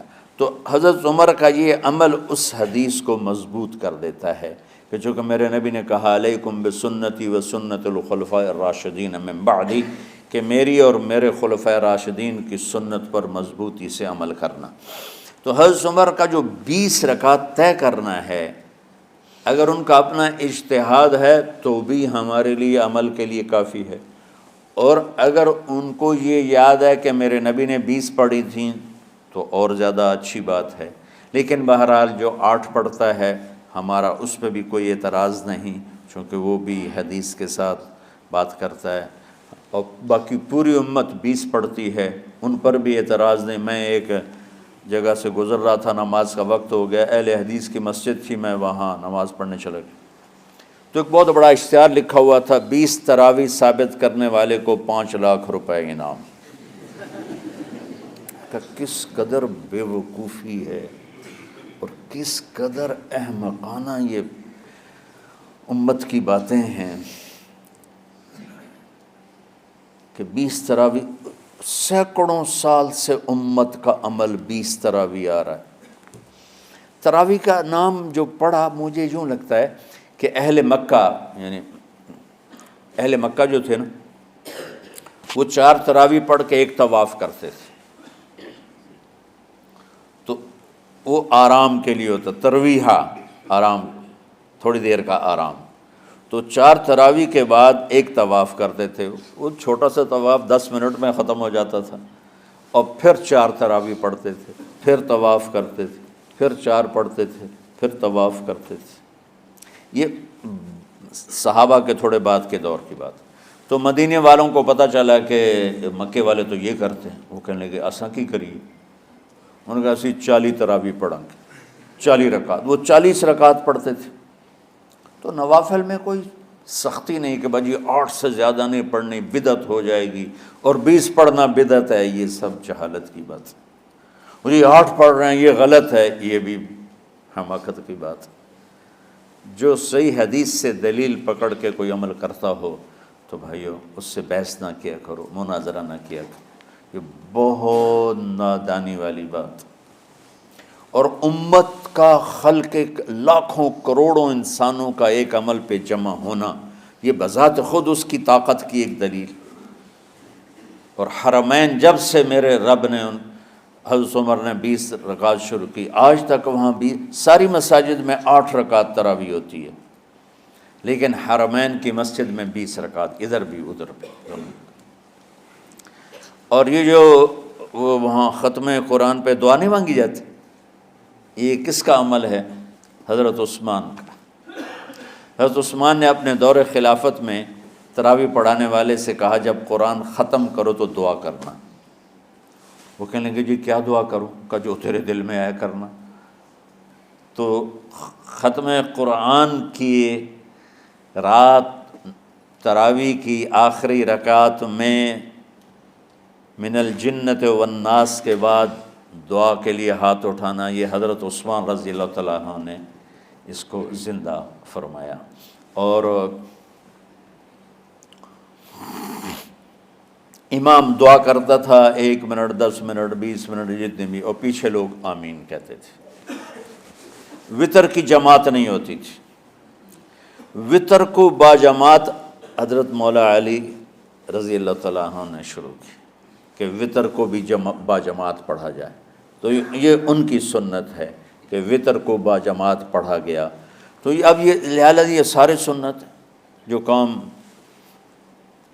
ان خلفۂ راشدین سے ہوا وہ بھی سنت ہے۔ تو اللہ نے ہمیں ایک عبادت دے دی کہ میرا قرآن پڑھو اور سنو۔ پہلی امتوں کو تراویح کیوں نہیں تھی یا قیام اللیل کیوں نہیں تھا؟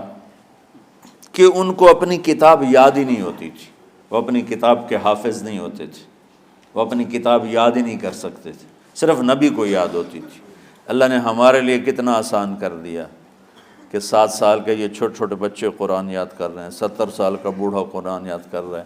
یہیں یہ مولوی یوسف صاحب کا ساتھی تھا، یا پتہ نہیں ان سے پہلے تھا، سلمان، مولوی سلمان، آج کل امریکہ میں ہوتے ہیں، ہماری ایک شاخ چلا رہے ہیں ماشاءاللہ۔ وہ شروع میں یہاں تھے، تو یہاں تراویح پڑھانے کے لیے ہمارے پاس حافظ کوئی نہیں تھا، وہ حافظ نہیں تھے، وہ صبح بیٹھ کے شام تک ایک سپارہ یاد کرتے اور رات عشاء کی نماز میں سنا دیتے۔ 30 دن میں قرآن یاد کر کے سنا دی۔ مطلب یہ سنی سنائی بات نہیں، ہمارے اسی حسنین، اسی ممبر اور محراب کی بات کہ یہیں اسی مسجد میں انہوں نے صبح سے مغرب تک یاد کرتے تھے اور پھر عشاء میں کھڑے ہو کے سنا دیتے تھے۔ پیچھے ہوتے تھے لقمہ کوئی دینے والا شاید، لیکن بہت خوبصورت پڑھ کے ایک دن میں یاد کر کے سنا دیا۔ اور ایک مجھے نام بھول گیا کہ 3 دن میں قرآن یاد کیا، 10 سپارے ایک دن میں یاد کیے، 10 دوسرے دن میں یاد کیے، 10 تیسرے دن میں یاد کیے۔ وَلَقَدْ يَسَّرْنَاهُ لِلذِّكْرِ وَلَقَدْ يَسَّرْنَا الْقُرْآنَ لِلذِّكْرِ فَهَلْ مِن مُدَّكِرٍ۔ تو اللہ تعالیٰ نے اس کو نصیحت کے لیے بھی آسان کیا ہے اور یاد کرنے کے لیے بھی آسان کیا ہے۔ کوئی کتاب پہلے یاد نہیں ہوتی تھی کسی کو، ماشاءاللہ تم میں کتنے حفاظ بیٹھے ہوئے ہیں اللہ کے فضل سے۔ اور جب میں ذرا ہمت میں تھا تو میں 3 دن میں قرآن سنتا تھا تراویح میں، 10 سپارے ایک رات میں، 10 سپارے اس سے اگلی 10 سے، پھر ہفتہ ہو گیا، پھر 10 دن ہو گئے، پھر اب 15 دن ہو گئے، اب 20 دن بھی ہو جاتے ہیں۔ شروع میں 3 دن میں، اور یہیں ہمارے مدرسے کے بچے جو مجھے سناتے تھے اور ماشاءاللہ کہیں نہیں اٹکتے تھے۔ ایک تو اسلام آباد میں ہوتا ہے اور ایک اب جنید ہے وہ امریکہ میں ہوتا ہے۔ تو اللہ تعالیٰ نے اس طرح، اور ادھر اور کراچی میں اشعار لگے ہوتے ہیں، 10 دن میں قرآن ختم، 1 ہفتے میں قرآن ختم، یہ وہاں اشتہار لگے ہوتے ہیں، بھئی آپ ہمارے پاس آ کے تراویح پڑھیں، ہم ہفتے میں قرآن ختم کر دیں، ٹھیک ہے۔ تو اللہ نے ہمیں رات کی نماز عطا فرمائی، اور چونکہ یہ ایک مشقت ہے تو میرے نبی نے کہا یہ رات کی نماز کے ہر سجدے پر 1500 نیکی لکھی جاتی، 1500 نیکی لکھی جاتی، اور اللہ تعالیٰ ہر سجدے پر جنت میں ایک محل بناتا ہے جس کے 60,000 سونے چاندی کے دروازے ہوتے ہیں، اور ایک درخت اس کے لیے لگاتا ہے جس کے نیچے 100 سال گھوڑا دوڑ سکتا ہے۔ تو رمضان کا اہتمام آپ رجب سے شروع فرما دیتے تھے۔ میرے نبی نے 9 رمضان دیکھے، 9 رمضان اپنی زندگی میں، 9 رمضان۔ 10ویں رمضان سے پہلے آپ اللہ کے پاس تشریف لے گئے۔ آپ کی زندگی میں روزے فرض ہونے سے آپ کی وفات تک 9 رمضان گزرے، اور میں قربان جاؤں اپنے نبی پر، اپنی امت پہ کیسی شفقت تھی۔ آپ سحری کھاتے تھے بالکل آخری وقت، ادھر بلال اذان دے رہا ہے اور ادھر آپ آخری لقمہ کھا رہے ہیں، اور ادھر سورج نیچے ہوا اور آپ کھجور منہ میں۔ ایک آدمی اوپر کھڑا ہوتا تھا مدینے میں تو وہ چھت پہ، گھر کی چھت پہ کھڑا ہوتا تھا، سفر میں ہے تو وہ کسی پہاڑی پہ کھڑا ہوتا تھا، جو ہی سورج کا کنارہ نیچے جاتا اب فوراً وہ کہتا یا رسول اللہ قد غربت، تو آپ کھجور منہ میں ڈال لیتے تھے، یا پانی، کبھی پانی سے افطار فرماتے تھے، کبھی کھجور سے افطار فرماتے تھے، کہ میری امت پہ بھوک کا وقت کم سے کم آئے۔ آج کل جو یہ ہمارے افطاری کے اوقات ہیں نا، یہ سورج ڈوبنے کے بھی 2-2.5 منٹ بعد کے ہیں کہ احتیاطاً، ٹھیک ہے چلو احتیاط کر لو کوئی مسئلہ نہیں، لیکن اصل ہے ادھر چونکہ اب سورج ہمیں نظر ہی نہیں آتا ہے، اس طرح ہم گھرے ہوئے ہیں شہروں میں، دیہاتوں میں بھی اب اس طرح کا ماحول ہے کہ وہ نظر نہیں آتا ہے، تو بہتر کہ ادھر سورج غائب ہو، ادھر لقمہ منہ میں جائے، لیکن یہ تب ہے جب اب نظر آ رہا ہو۔ اب جب اب یہاں بیٹھے ہو حسنین میں تو یہاں تو کوئی سورج نظر نہیں آئے گا، یہاں تو مینار ہی نظر آئے گا، تو لہٰذا احتیاط ٹھیک۔ ہمارے اہل حدیث بھائی وہ 2 منٹ پہلے ہم سے افطار کرتے ہیں، تو بڑی اچھی بات ہے کہ سورج کے غروب ہونے کا جو اصل وقت ہے اس کے ساتھ ہی افطار کرنا۔ اور سحری میں ایک واقعہ سناتا ہوں، آپ سحری کھا رہے تھے، بکرے کی سری پکی ہوئی تھی، تو مولا علی رضی اللہ تعالیٰ عنہ اور عرباض بن ساریہ رضی اللہ تعالیٰ عنہ آپ کے ساتھ کھانا کھا رہے تھے، تو حضرت بلال آئے، یا رسول اللہ وقت ختم ہو گیا ہے، میں اذان دینے جا رہا ہوں، آپ برائے مہربانی کھانا پینا بند کریں، اور یہ کہہ کر چلے گئے۔ چھت، ایک انصاری عورت تھی، اس کے گھر کی چھت پہ چڑھ کے اذان دیتے تھے، چڑھنے لگے تو پھر واپس آئے کہ دیکھوں اللہ کے نبی نے کھانا چھوڑ دیا یا نہیں، آ کے دیکھا تو وہ کھا رہے تھے، انہوں نے کہا یا رسول اللہ واللہ لقد اصبحت، یا رسول اللہ اللہ کی قسم سحری کا وقت ختم ہو گیا، صبح ہو گئی، تو آپ نے ہاتھ پیچھے کر لیا، کہہ رہے تیرا بھلا ہو بلال، ابھی وقت باقی تھا، تیرے قسم کھانے پر اللہ نے اس کو پہلے نکال دیا کہ تیری قسم کہیں جھوٹی نہ پڑ جائے۔ تو حضرت علی نے فرمایا کہ اگر بلال قسم نہ کھاتے تو جب تک میرے نبی کھاتے رہتے صبح صادق نہیں ہونی تھی۔ تو بالکل آخری وقت میں آپ کھاتے تھے تاکہ کم سے کم وقت امت پہ بھوک کا آئے۔ تو اللہ تعالیٰ آپ کے علم میں برکت دے۔ رمضان علم کا مہینہ ہے، سونے کا نہیں ہے، کھانے کا نہیں ہے، سموسے پکوڑے کا نہیں ہے، رمضان علم کا مہینہ۔ تو پھر بیچ میں گرمیاں آ گئیں تو بچے، آج کل کی جوانیاں ڈالڈا گھی کی ہیں، تو وہ ان کی ہمتیں پست ہو گئیں، راتیں چھوٹی ہو گئیں، گرمی زیادہ ہو گئی، اور ادھر بجلی کی لوڈ شیڈنگ، تو طلبہ کی ہمتیں جواب دے گئیں۔ تو پھر ہم نے مجبور ہو کر رمضان میں چھٹیاں کر دیں، چلو ٹھیک ہے بھائی، باقی کی چھٹی کر۔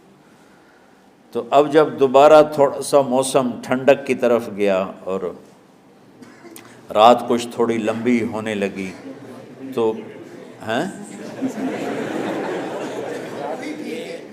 جو ابھی ٹھنڈ ہوئی ہے اس کے بارے میں سمجھ رہے ہیں، وہ سابقہ بتا رہے ہیں آپ۔ ابھی تو ٹھنڈ نہیں ہوئی۔ نہیں، مئی میں روزے آ رہے ہیں نا، گرمی تو ہے لیکن وہ جون والے روزے تو نہیں ہیں نا، جون کے روزے۔ آپ لوگ جوانوں، میں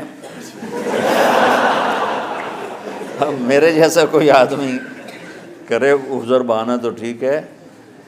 ایک دفعہ نا ہمارے 3 سال مسلسل فصلیں برباد ہو گئی اور ہم بہت سارے مقروض ہو گئے،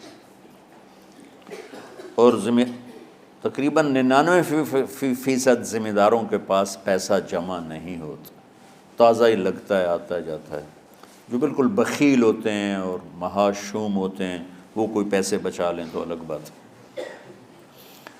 تو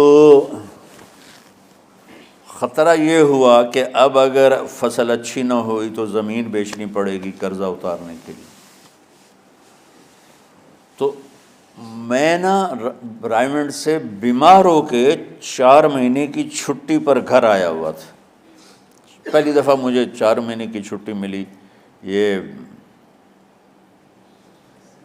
86 کی بات۔ تو اوپر سے کپاس کی فصل کا موسم آ گیا، تو میں نے اپنے والد صاحب سے اجازت مانگی کہ اگر آپ اجازت دیں تو اس دفعہ میں کاشت کروا لوں۔ کہنے کہ کروا لوں۔ تو ادھر کپاس کی کاشت شروع ہوئی، ادھر روزے شروع ہو گئے۔ اب 15 ایکڑ کے پلاٹ تھے، تو ٹریکٹر چلتا تھا اور بیج پیچھے ڈرل ہوتی تھی، اس میں بیج ہوتا تھا، آگے پائپ ہوتا تھا، اس میں سے وہ گرتا تھا اور دانہ دانہ ہو کے وہ زمین میں اتر جاتا تھا۔ لیکن کبھی ایسا ہوتا تھا کہ چونکہ اس پر ریشے ہوتے ہیں بیج پر، تو وہ پورا ایک گچھا بیج کا پائپ میں آ جاتا تھا، تو وہ پائپ بند ہو جاتا تھا جب تک اس کو ہلا کے نیچے نہیں گرایا جاتا تھا۔ تو لہٰذا وہ پوری لائن بیج گرتا ہی نہیں تھا۔ تو اس کے لیے 2 آدمی ٹریکٹر کے ساتھ پیچھے دوڑتے تھے سوٹی لے کر، کہ جہاں وہ گچھا کٹھا ہے انہوں نے ایسے زور سے سوٹی ماری، وہ گچھا کھل گیا۔ میرے ملازم روزے کے بغیر ہوتے تھے، میں روزہ رکھ کے 15 ایکڑ دوڑتا تھا جون میں، مئی میں، اور میں نوکروں پہ اعتبار نہیں کرتا تھا کیونکہ معاملہ تو بہت حساس ہو چکا تھا کہ یا ادھر یا ادھر ایسا سیزن آ رہا ہے۔ تو نوکر دوڑ رہے ہوتے تھے، لیکن میں اس خطرے سے کہ پتہ نہیں غفلت نہ کریں، میں چادر لے کر گیلی کر کے یوں سر پہ لپیٹ لیتا تھا اور گردن پہ لپیٹ کر 15 ایکڑ کے پلاٹ میں پیچھے نوکروں کے ساتھ دوڑ لگاتا تھا، اور سوٹی میرے بھی ہاتھ میں ہوتی تھی، میں اپنے لے لیے 3-4 لائنیں میں اپنے لیے طے کر لیتا تھا، اور ادھر ان کی وہ لائنوں کو بھی دیکھتا رہتا تھا کہ کہیں کوئی غفلت تو نہیں کر رہے۔ اور وہ کہتے میاں صاحب تسی کیویں ٹرے جاندے ہو؟ اچھا، وہ ہر چکر کے بعد لسی پیتے، ٹالی کے نیچے بیٹھ کے اور میں 15 ایکڑ بھاگ کے روزے کے ساتھ ہوتا تھا. تو یہ آپ کی جوانی ہے. ڈالڈا گھی سے تو جوانی نہیں آتی، ڈالڈا گھی سے تو جوانی نہیں آتی. تو اللہ نے میرے جی میں ڈالا کہ اب دوبارہ، بلکہ تمہارے استادوں کے جی میں یہ بات آئی، مجھ سے تو صرف انہوں نے پوچھا کہ اب دوبارہ اس طرح کر دیں، تو میں نے کہا ضرور کر دو کہ رمضان میں دوبارہ تعلیم شروع ہو. شب قدر اس میں ہے، اللہ کا عرش پہلے آسمانوں پر ہے، سارا دن ساری رات اللہ کے اعلان ہو رہے ہیں، کوئی بخشش چاہنے والا، کوئی معافی چاہنے والا، کوئی رزق چاہنے والا، کوئی ہدایت چاہنے والا، کوئی شفا چاہنے والا، اور فرشتوں کے اعلان ہو رہے ہیں، بھلائی کرنے والے آگے بڑھ، برائی کرنے والے بس کر دے. تو جو رحمت رمضان میں، میرے نبی نے فرمایا اگر میری امت کو پتہ چل جائے کہ رمضان کیا ہے تو یہ تمنا کریں گے کہ کاش سارا سال ہی رمضان ہوتا. تو بچوں، آپ خوش قسمت ہیں کہ آپ کا جو رمضان ہے وہ علم کی طلب میں ہے. اس میں اگر آپ سوئے بھی ہوگے نا تو آپ کو وہ اجر ملے گا جو نفلیں پڑھنے والوں کو بھی نہیں ملے گا. نہیں، میں صحیح کہہ رہا ہوں. ایک شخص آیا کہ یا رسول اللہ، اب دیکھو آپ اللہ کے راستے میں ہو، آپ اللہ کے راستے میں ہو. ایک شخص آیا، یا رسول اللہ کیا میں کچھ مال خرچ کر کے اللہ کے راستے میں جانے والے کا اجر لے سکتا ہوں؟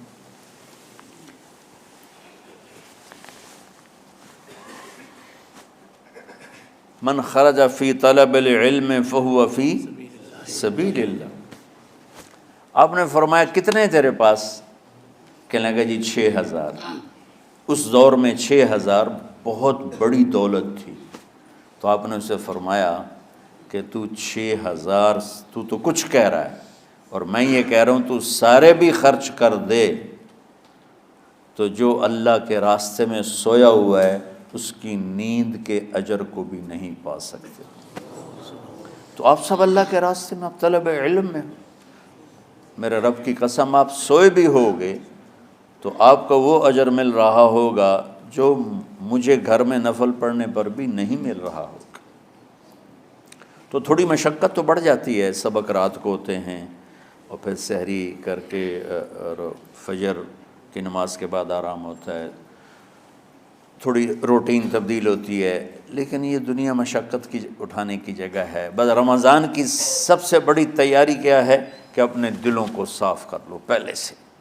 شعبان کی سب سے بڑی تیاری کیا ہے کہ اپنے دلوں کو صاف کر لو، کہ جس دل میں نفرت ہو، بغض ہو، کسی کے لیے غصہ ہو، کسی کے لیے کیا کیا جذبے ہوں، دل صاف کرنا. ہمارے گھروں میں روزانہ جھاڑو ہوتا ہے، یہاں مدرسے میں روزانہ صفائی ہوتی کہ نہیں ہوتی؟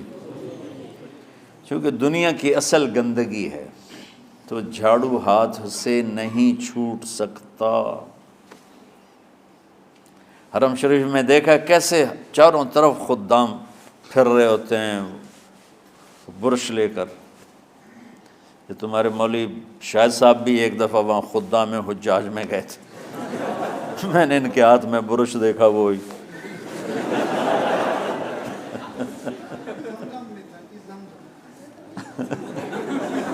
وہ حرم ہی ہے. کون سا سن تھا؟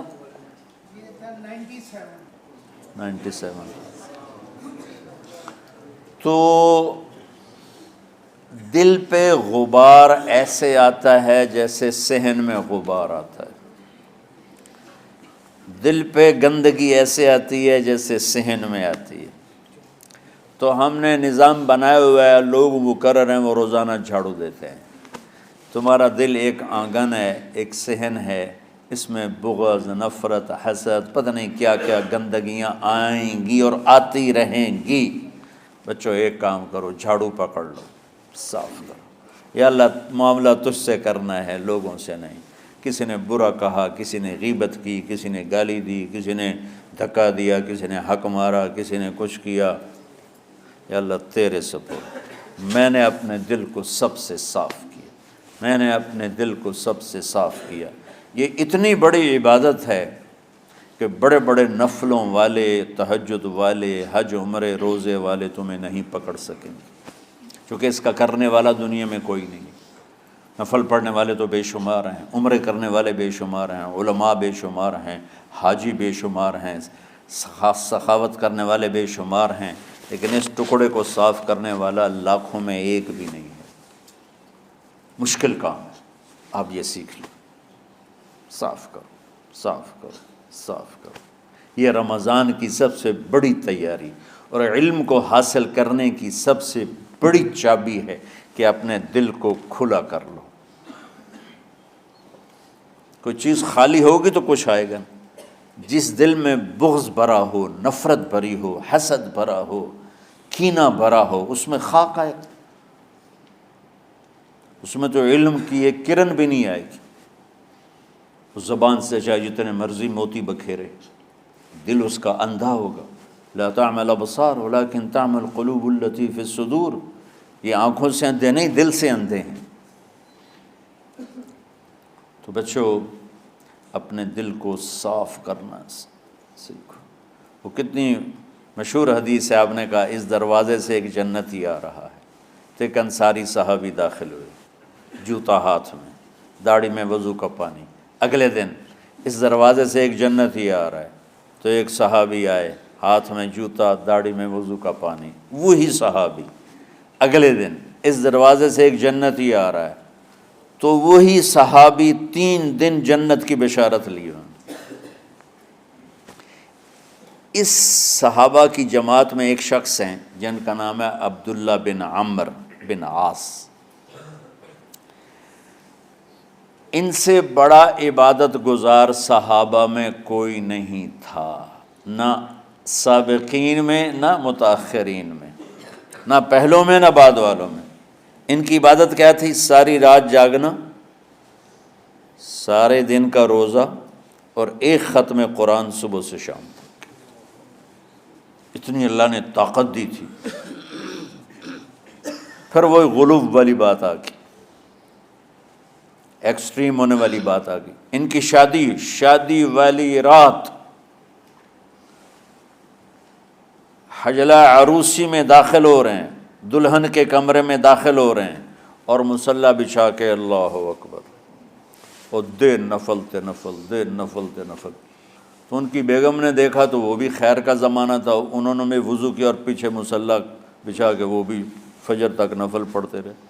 صبح ہوئی تو حضرت عمرو بن عاص رضی اللہ عنہ نے پوچھا، بیٹی رات کیسی گزری؟ کہا جی ماشاءاللہ آپ کے بیٹے تو بڑے عبادت گزار ہیں، ساری رات نفلوں میں ہی گزری۔ تو وہ ان کو شکایت کر دی۔ حضرت عمرو بن عاص کو اتنا غصہ چڑھا، بیٹے کو تو کچھ نہیں کہا، کتنی حکمت کی بات ہے، سیدھے گئے اللہ کے نبی کے پاس، یا رسول اللہ یہ عبداللہ دیکھیں کیسا نادان ہے، اس کی شادی کی ساری رات نفل پڑھتا رہا۔ تو آپ کہتے ہیں ماشاءاللہ ماشاءاللہ کتنی بڑی بات ہے، نفلوں میں گزر گئی، رات بھی نفلوں میں گزر گئی۔ جیسے بعض وہ تبلیغ والے کہتے ہیں بچے کی ٹانگ ٹوٹ گئی پھر بھی گشت نہیں چھوڑا۔ کیسے احمقانہ باتیں کرتے ہیں۔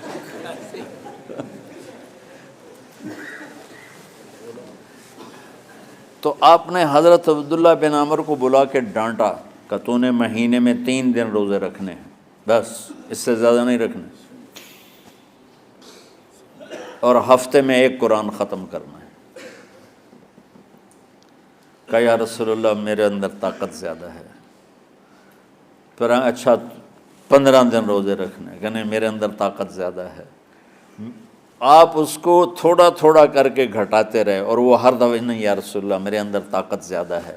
تو آخر میں آپ نے کہا اچھا چلو صوم داؤدی پہ آ جاؤ، 1 دن روزہ رکھو، 1 دن افطار کرو، اور 3 دن سے پہلے قرآن ختم نہیں کرنا۔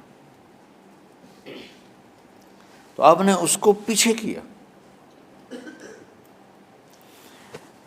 یہ بیٹھے تھے اس محفل میں، ان کے دل میں آیا کیا یہ بزرگ مجھ سے زیادہ عبادت کرتے؟ رات میں ساری جاگتا ہوں، دن روزہ رکھتا ہوں، 1 ختم کرتا ہوں، تو جنت کی بشارت تو مجھے ملنی چاہیے تھی۔ ان کو کیسے مل رہی؟ یہ کسی کتاب میں نہیں لکھا کہ یہ ان کا جذبہ تھا، لیکن جو کہ میں ان کی سیرت کو جانتا ہوں تو مجھے خیال آتا ہے کہ ان کی نفسیات میں یہ بات آئی ہوگی، چونکہ صرف انہی کو خیال آیا کہ میں جا کے دیکھتا ہوں کہ یہ بزرگ کیا کرتے ہیں، تو ان کے پاس پہنچ گئے۔ چاچا، ذرا وہ ادھیڑ عمر تھے، چاچا وہ میرے ابا تھوڑے ناراض ہیں تو کچھ دن آپ کے پاس گزارنا کا، بیٹا بسم اللہ آ جاؤ۔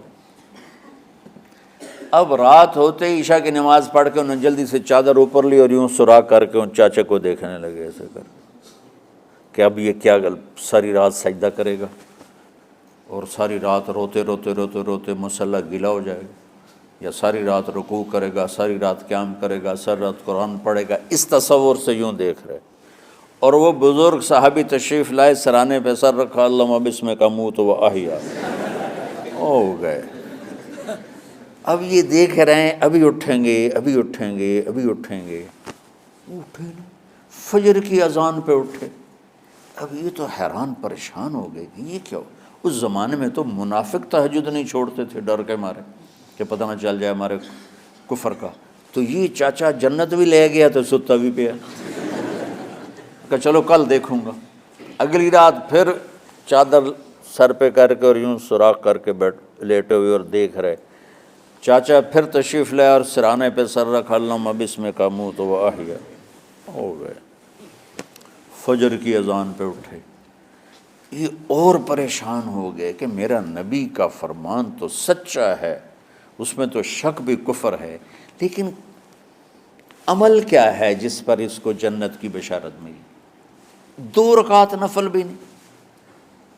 اور آج کے دور میں تم میں سے ماشاءاللہ اکثر بچے تہجد پڑھتے ہیں کہ ایک رات اور دیکھوں گا، تیسری رات اللہم بسمک اموت و احیا، ہو گئی ساری رات۔ تو تیسری رات پھٹ پڑے عبداللہ بن عمر، کہنے گے چاچا میری ابا سے کوئی لڑائی نہیں تھی، 3 دن میں تیرے بارے میں سنتا رہا، جنتی جنتی جنتی۔ میں دیکھنے آیا تھا کہ آپ کیا کرتے ہیں، آپ تو کچھ بھی نہیں کرتے ہو، ساری رات سوتے رہتے ہو، اب کیا کرتے ہو؟ انہوں نے کہا بیٹا یہی ہے جو تم نے دیکھا ہے۔ اب ان کو سمجھ میں نہیں آ رہا کہ یہ جوڑ کیسے بٹھاؤں، ادھر جنت کی بشارت، ادھر ساری رات خراٹے، اب یہ اس میں جوڑ کیسے بٹھاؤں، کیونکہ نبی کی بات تو غلط ہو نہیں سکتی۔ تو اب وہ نا ایسے نا بڑے بے دل سے ہو کر واپس مڑے، پتہ نہیں کی چکر ہوئے گی کوئی گل۔ جب وہ دروازے تک پہنچے تو کہنے لگے بیٹا ادھر آنا، واپس آ گئے۔ کہا میں تمہیں اصل راز کی بات بتاتا ہوں۔ کہا کیا ہے کیا ہے؟ تو یہاں ہاتھ رکھا، کہا یہ جو دل ہے نا اس میں کسی انسان کی نفرت نہیں۔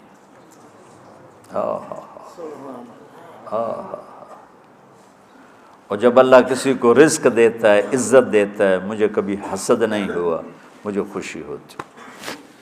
تو عبداللہ بن عمر نے کہنا تھا ہاں یہ بات ہے، نہیں، ان کا ہاذا ہوا، اچھل کے کہنے لگے ہاذا ہوا، ہاں ہاں ہاں ہاں یہی ہے یہی ہے یہی ہے۔ پھر کہنے کہ چاچا پر یہ میرے بس کا نہیں ہے، کون کرے گا یہ؟ اتنے بڑے آدمی ہو کر کہہ رہے ہیں کہ یہ میرے بس کا نہیں۔ تو بچوں، دنیا میں جنتی بننا ہے اور علم اللہ سے لینا ہے تو اسے صاف کر دو، سب کی نفرت سے۔ سب، اس نے مجھے یہ کیوں کہا، اس نے مجھے یوں کیوں دیکھا، اس نے میرے بارے میں یوں کیوں کہا، اس نے میرے بارے میں یہ کیوں لکھا۔ جس کی تعریف ہوتی میری کتنی برائی ہوتی، صرف تعریف تو نہیں ہوتی، بھرا پڑا سوشل میڈیا مجھے گالیاں دیں۔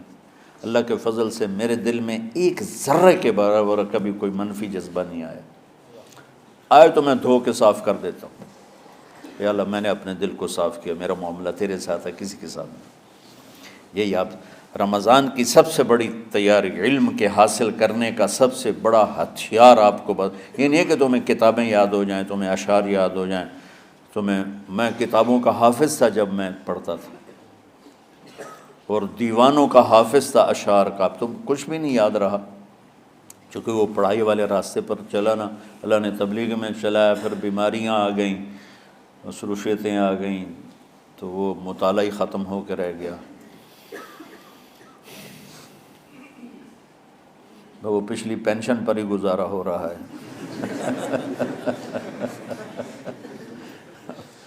پڑھنے کی تو آج تمہاری برکت سے 2 گھنٹے ہو گئے، ورنہ میں ساری رات جاگا ہوں، نیند نہیں آ رہی، ساری رات 1 سیکنڈ نہیں سویا۔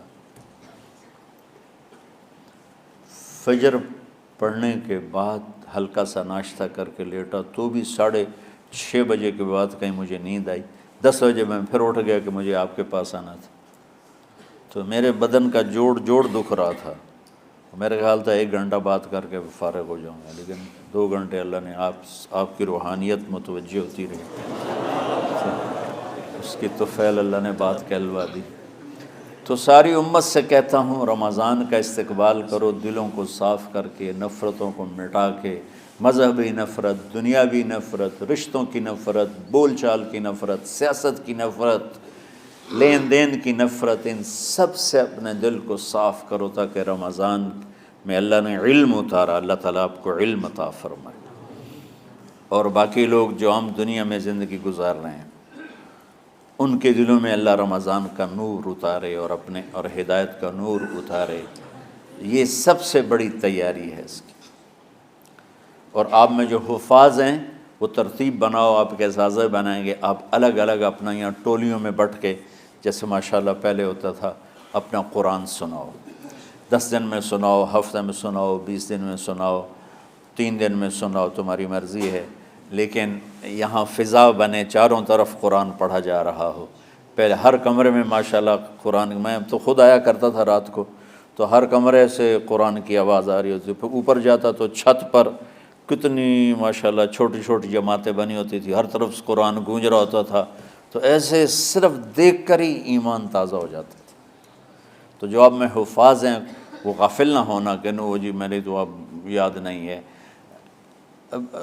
بھول گئے تو الگ بات ہے، کوئی کچا پکا ہے تو اس کے لیے تیاری کر کے سناؤ، کسی اچھے حافظ کو ساتھ لے کر، کچھ وہ سنائے، کوئی یہ سنائے، اس طرح کر کے، کوئی ضروری نہیں تراویح میں ہی ختم ہو، نفلوں میں اسے کر لو، لیکن حفاظ کوشش کرو کہ قرآن زبان سے ادا ہو جائے۔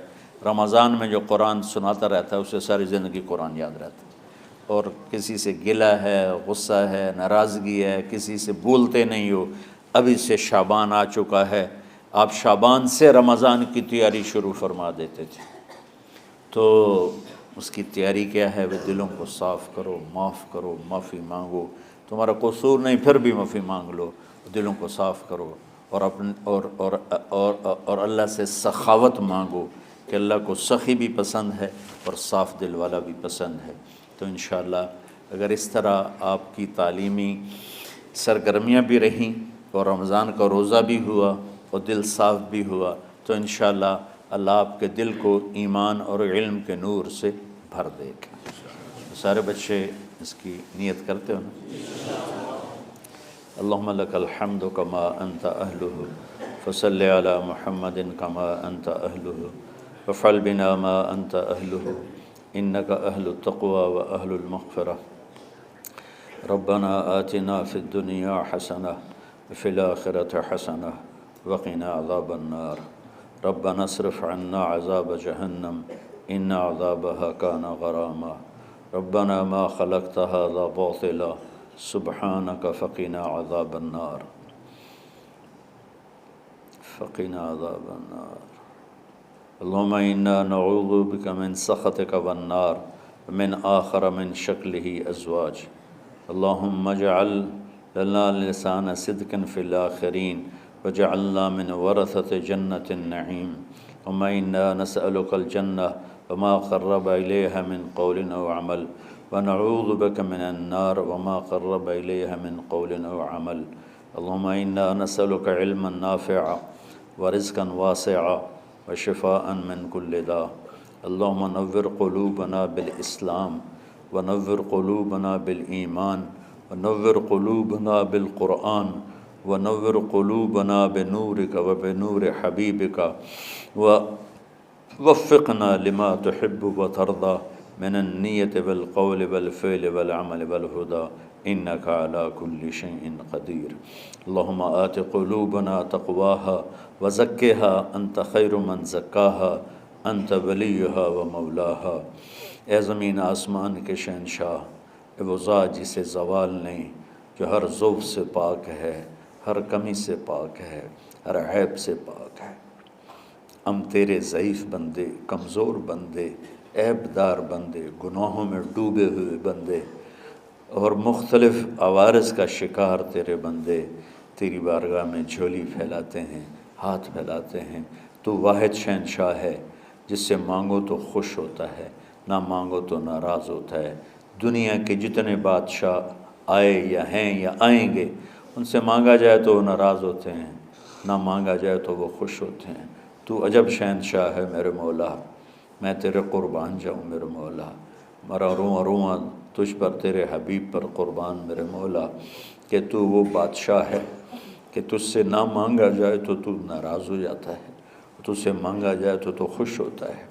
ہمارا چہرہ تو نہیں ہے کچھ مانگنے کا، ہمارے ہاتھ تو نہیں ہے پھیلانے کے، ہماری جھولی تو نہیں ہے پھیلانے کے قابل، کہ ہمارا وجود بھی گناہوں سے گندا ہے، ہماری آنکھیں، ہمارے کان، ہمارا دماغ، ہمارے دل، ہمارے ہاتھ، ہمارے جسم کا ایک ایک بال میرے رب غفلت میں، گناہوں میں جکڑا ہوا ہے۔ ہماری جھولی میں چھید ہیں، ہماری جھولی داغدار ہے، لیکن میرے مولا جائیں کہاں؟ تیری سوا کوئی جگہ ہے تو پھر بتا دے، تیری سوا کوئی اور ہے تو بتا دے۔ زمین و آسمان میں تو ہی ہے، وَهُوَ الَّذِي فِي السَّمَاءِ إِلَٰهٌ وَفِي الْأَرْضِ إِلَٰهٌ۔ زمینوں میں تیرا راج، آسمانوں پہ تیرا راج۔ لِلَّهِ الْمَشْرِقُ وَالْمَغْرِبُ فَأَيْنَمَا تُوَلُّوا فَثَمَّ وَجْهُ اللَّهِ۔ میرے رب ہر طرف تیری قدرت کے جلوے، ہر طرف تیری طاقت کے آثار، ہر طرف تیری میرے مولا نشانیاں۔ سَنُرِيهِمْ آيَاتِنَا فِي الْآفَاقِ وَفِي أَنفُسِهِمْ حَتَّى يَتَبَيَّنَ لَهُمْ أَنَّهُ الْحَقُّ۔ میرے مولا ذرہ ذرہ تیری ذات پر دلالت کرتا ہے، ایک حقیر سی چونٹی بھی بتاتی ہے کہ تو ہے۔ صرف ہمالیہ پہاڑ نہیں بتاتا کہ تو ہے، صرف زمین آسمان سورج چاند ستارے نہیں بتاتے کہ تو ہے۔ تیری عزت کی قسم یہ چھوٹا سا مچھر بھی بتاتا ہے کہ اس کا بنانے والا کوئی بہت بڑا طاقتور ہے، اور ایک چونٹی چلتے ہوئے بتاتی ہے کہ اس کا بنانے والا کوئی بہت بڑا طاقتور ہے۔ میرے آقا، یہ سب بچے تیرے علم کی طلب میں آئے ہیں، اور یا اللہ یہ سب تیرے راستے میں ہیں۔ یا اللہ انی اتوسل بہم الیک، انی اتوسل بہم الیک، انی اتوسل بہم الیک۔ یا اللہ ان بچوں کی قربانی، ان کی طلب علم، ان کی راتوں کا اٹھنا، اس کے طفیل یا اللہ تو ہمارے سینوں کو علم کے لیے کھول دے۔ مجھے بھی اپنے خزانوں سے علم عطا فرما، ان بچوں کو، ان کے استادوں کو علم عطا فرما، اور علم نافع عطا فرما، علم شر سے حفاظت فرما۔ انہیں پوری امت کے لیے ہدایت کا ذریعہ بنا، پوری انسانیت کے لیے ہدایت کا ذریعہ بنا میرے مولا، اور پوری امت کی حفاظت فرما، اور ہمارے دیس کی حفاظت فرما۔ یا اللہ یہ دیس دشمنوں میں گھرا ہوا ہے، چاروں طرف سے یلغار ہے، اندر بھی باہر بھی، اور تیرے سوا کوئی حفیظ نہیں۔ تو ہی ہے جس نے آگ کو ٹھنڈا کیا حضرت ابراہیم پر، اور موسیٰ کے لیے علیہ السلام کے لیے سمندر کو پھاڑا، اور مچھلی کے پیٹ میں اپنے بندے یونس کو بچایا، اور چھری کے نیچے سے تو نے اسماعیل کو بچایا۔ میرے مولا تیری قدرتوں کی انتہا نہیں۔ یہ دیس تیرے نام پہ بنا تھا، لا الہ الا اللہ پہ بنا تھا۔ بنانے والوں کا نعرہ کانوں میں گونجتا ہے اور کتابوں میں پڑھتے ہیں، پاکستان کا مطلب کیا؟ لا الہ الا اللہ۔ یا اللہ اس پورے زمانے میں 2 ریاستیں تیرے نام پہ بنی، ایک مدینہ کی ریاست اور ایک پاکستان کی ریاست، لیکن میرے مولا ہم نے تیری اس نعمت کو بہت گندا کر دیا، غلیظ کر دیا، ظلم سے بھر دیا، قتل سے بھر دیا، چوری سے بھر دیا، ڈاکے سے بھر دیا، جوئے شراب زنا سے بھر دیا، نہ سود سے بھر دیا، کھوٹ سے بھر دیا، بددیانتی سے بھر دیا، ماں باپ کی نافرمانی سے اسے گندا کر دیا، ظلم و ستم، گالی گلوچ سے، نمازیں چھوڑ کر، روزے چھوڑ کر، یا اللہ۔ لیکن اس کے باوجود وہ لوگ جنہوں نے اس کے لیے قربانیاں دی تھیں، وہ 6 لاکھ انسان ذبح ہوئے تھے، وہ سارے مخلص تھے، ان کا خون تیرے نام پہ بہا تھا۔ ان کی طفیل میرے مولا اس ملک کی حفاظت فرما، اس کے حکمرانوں کی، اس کے تاجروں کی، اس کی فوج کی، اس کی پولیس کی، اس کے تمام سرکاری محکموں کی اور تمام دنیاوی محکموں کی اور تمام یا غیر سرکاری محکموں کی اور بازاروں کی اور کھیتوں کی، دیہاتوں کی، شہروں کی، چاروں صوبوں کی حفاظت فرما۔ یا اللہ اپنے خزانوں سے تو رزق کے دروازے کھول۔ ہمارا ملک پانی کی کمی کا شکار ہو رہا ہے، ہمیں وافر پانی عطا فرما۔ ہمارے اسباب و وسائل میں بہت کمی آ رہی میرے مولا، اپنی قدرت سے اپنے اس ملک کے لیے رزق کا، ہدایت کا دروازہ کشادہ فرما۔ یا اللہ جو اس کی دشمنی کرنے والے ہیں ان کو بھی ہدایت نصیب فرما، اور اگر ان کے مقدر میں ہدایت نہیں تو ان کے شر سے اس کی حفاظت فرما۔ جتنے مدارس ہیں، جتنی خانقاہیں ہیں، جتنے تبلیغی مراکز ہیں، جتنے حفظ کے مکاتب ہیں، ان سب کی حفاظت فرما۔ علماء اہل حق کی حفاظت فرما، علماء اہل حق کی حفاظت فرما۔ یا اللہ صالحین کی حفاظت فرما۔ یا اللہ احفظنا من بین ایدینا ومن خلفنا وعن ایماننا وعن شمائلنا ومن فوقنا ونعوذ بعظمتك من ان نغتال من تحتنا۔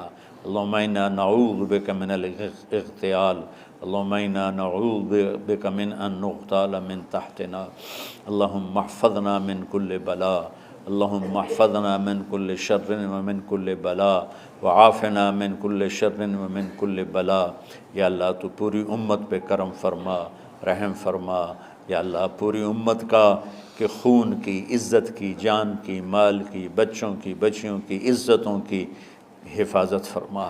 پوری دنیا کے کفر کو ہدایت دے دے، پوری دنیا کے غیر مسلموں کو ایمان دے دے، امریکہ والوں کو ہدایت دے دے، افریقہ والوں کو ہدایت دے دے، یورپ والوں کو ہدایت دے دے، ایشیا والوں کو ہدایت دے دے، آسٹریلیا والوں کو ہدایت دے دے۔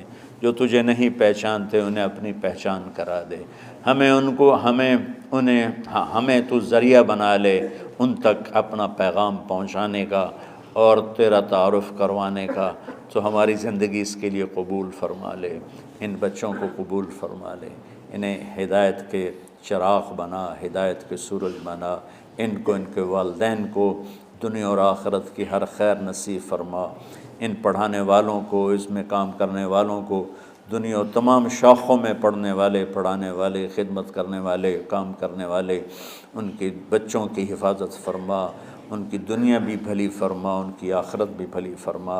اور یا اللہ امت کے جوڑنے کا کہ مدرسۃ الحسنین کو ذریعہ بنا دے، امت کو جوڑنے کا مدرسۃ الحسنین کو ذریعہ بنا دے۔ یا اللہ جو ایمان پہ تیری بارگاہ میں پہنچ گئے ان کے درجے بلند فرما، ان کی قبریں روشن فرما۔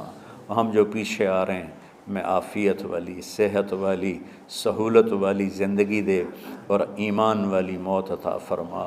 یا اللہ امراض والی موت سے بچا، ہسپتالوں والی موت سے بچا، اغتیال والی موت سے بچا، عافیت سلامتی والی ایمان کے ساتھ، اپنی رضا کے ساتھ ہماری واپسی یا اللہ مقدر فرما۔